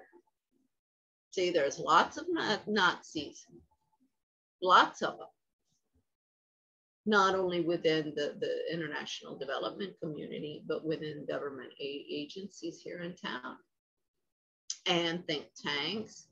And a lot of them are foreigners. And their intention is to live the good life and grapple up the ladder of success and live the good life in America the Great. But in the process, they are colluding in the subversion of the US Constitution, Bill of Rights, and in violation of RICO and Foreign Corrupt Practices Act and the Patriot Act, and need to be held to account for their actions. They can't say that they, you know, that, look, I have told them ad nauseum that this is the situation, that this is what I will be coming after them on. And they just laugh in my face. We're untouchable, we're untouchable. So none of them can say they didn't know. Everybody knows. That's why they want to see me on a tent, on the streets in a tent, where nobody, you know, internet will be gone. Yeah, instead of giving me a voice, they want to annihilate me and cancel me.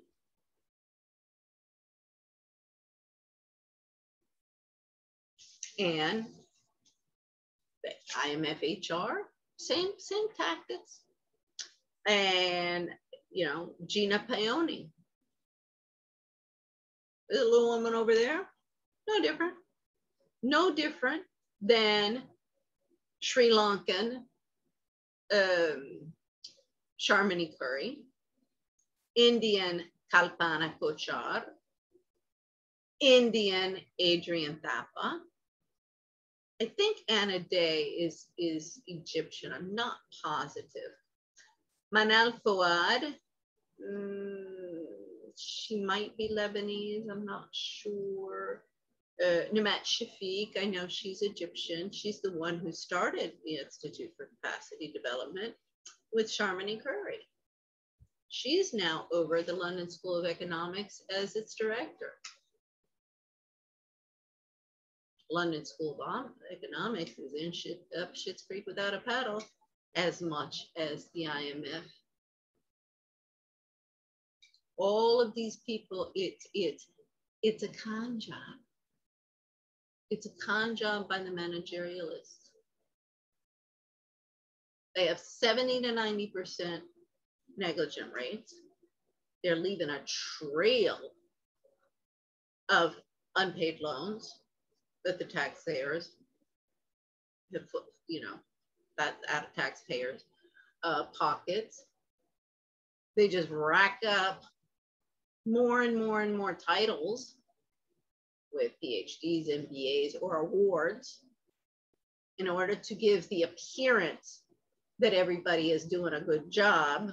When you have negligent rates of 70 to 90%, you give out lots of awards and let, you know, look how wonderful job, what a wonderful job everybody's doing here. That's also pissing off the people. They know it's bullshit. You know, you promote anybody who's involved in a scandal, they get rid of the whistleblower and they promote the perpetrator to cleanse the reputation. Only hire incompetent, immoral people. Yeah, prerequisite for even getting in the door.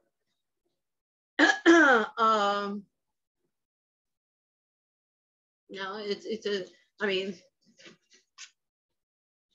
that's what Gina Paoni is doing. That's what IMF HR is doing. I mean, I've been documenting that for 13 years now. Nobody ever tells me that there's anything wrong with my, you know, the cases that I want to take to the courts on them, the evidence that I've produced, the argumentation that I've produced. In fact, everybody tells me I'm right on target. Oh, I don't know, but we don't want to get involved. Taking to the courts, they'll come after us. See, it's all a mafia. They know. Everybody in Washington knows if you rock the boat, if you try and challenge the status quo in any way, shape, or form, that the feminist, managerialist, minoritist, and affirmative actionists want to maintain, all Fourth Reichers, Nazi Fourth Reichers across the board. They want to maintain that. And everybody who is on board with them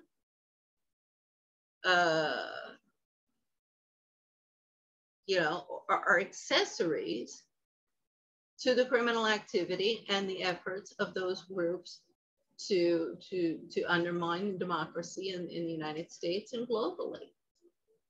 And workers' rights and human rights and civil rights and women's rights and children's rights and citizens' rights. That's what they're all doing. I mean, I know they'll be, oh, she's crazy, she's crazy. We're not doing that. Well, yes, you are. Here's the evidence, here's the proof. Now, defend yourself in a court of law. Because I'm sick and tired of you telling me to shut up, stupid, that I don't know what I'm talking about because I'm a stupid bitch. And that's your own, that's the only argument I ever get from anybody. Anybody. I'm just a stupid bitch, so I should shut up. They don't like me. They don't like what I have to say. I'm going to rain on their parade. That's why we will end up with another civil war, because the people know that's bullshit. They know Washington is taking the Americans for a ride, and they're taking the entire world for a ride. And it's just one big con job. I mean, this city was constructed to be the siege one job, not manufacturing, not technology, not casinos, not entertainment, not hospitality, not vacation, to govern this country. That was the reason it was built. And everybody in this town just spits on the US Constitution and everything that every soldier in American history has died for. They really should be ashamed of themselves. So for IMF, I know I'm beating a dead horse with these guys, but there's a lot of crap.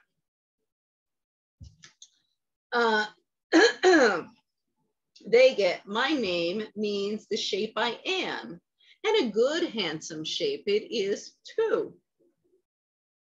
Yeah, Humpty Dumpty, yeah, remember when you fell off the wall?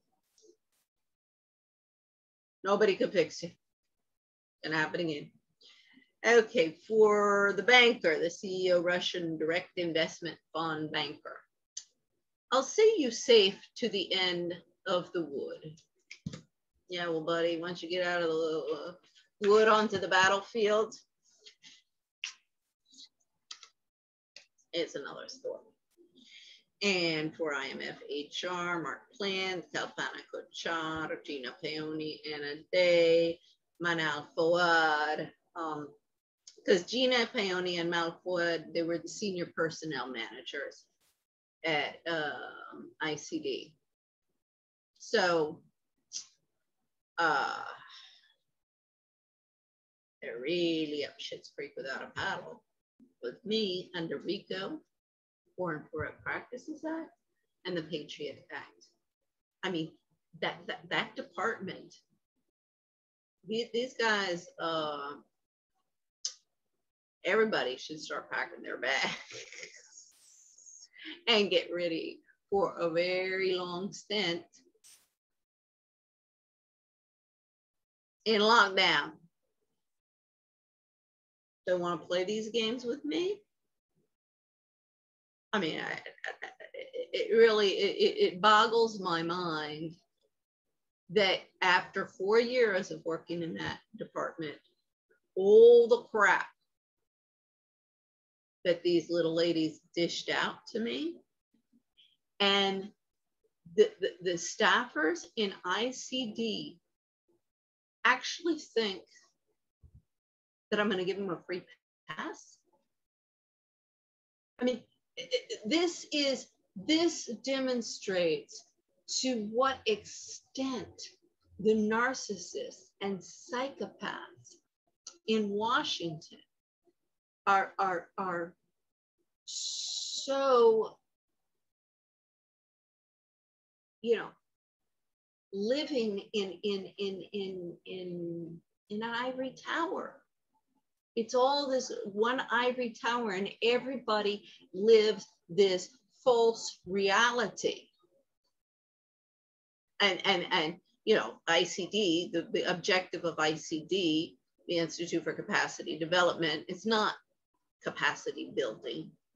It's to produce propaganda, to maintain the corrupt banking system, and as are and you know, working in tandem with academia, with the capital venturists, with all of these different groups, and colluding with them.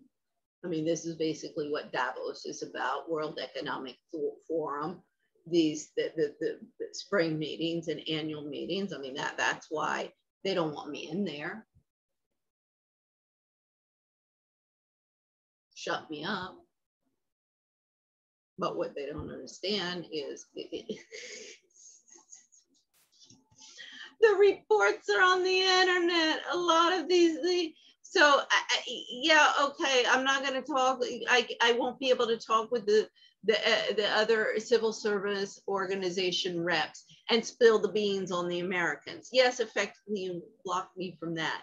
However, what you don't understand is it doesn't matter. I mean, and those reps, they're no different than you guys. They're just there to cash in. All of the NGOs are everywhere. So they wouldn't listen to me anyway. So you should have let me in, talk to them, because they wouldn't have listened to me, and mobilized, which is what you want to prevent. So they wouldn't have listened to me. So you cut your nose off to spite your face by ousting me and canceling me from your little spring and annual meetings after I did the scathing review for the spring 2016 meetings. I mean, they got some real, you know, the people in the IMF, these guys with $1 million homes and 6-figure salaries, and they think that they can just get away with anything and protect it. And that's why their secretaries and the support staff are you know, doing this. They're following the example of everybody else in the organization. That's what everybody, that's the name of the game. So, but see, this assumption that women are stupid, you know, any woman who stays home with their children and dedicates themselves to their family and their husbands rather than going out into the workplace is a stupid bimbo and Stepford wife who has been lobotomized the day that she got a ring, you know, a wedding ring put on her hand, is going to bite everybody in the ass.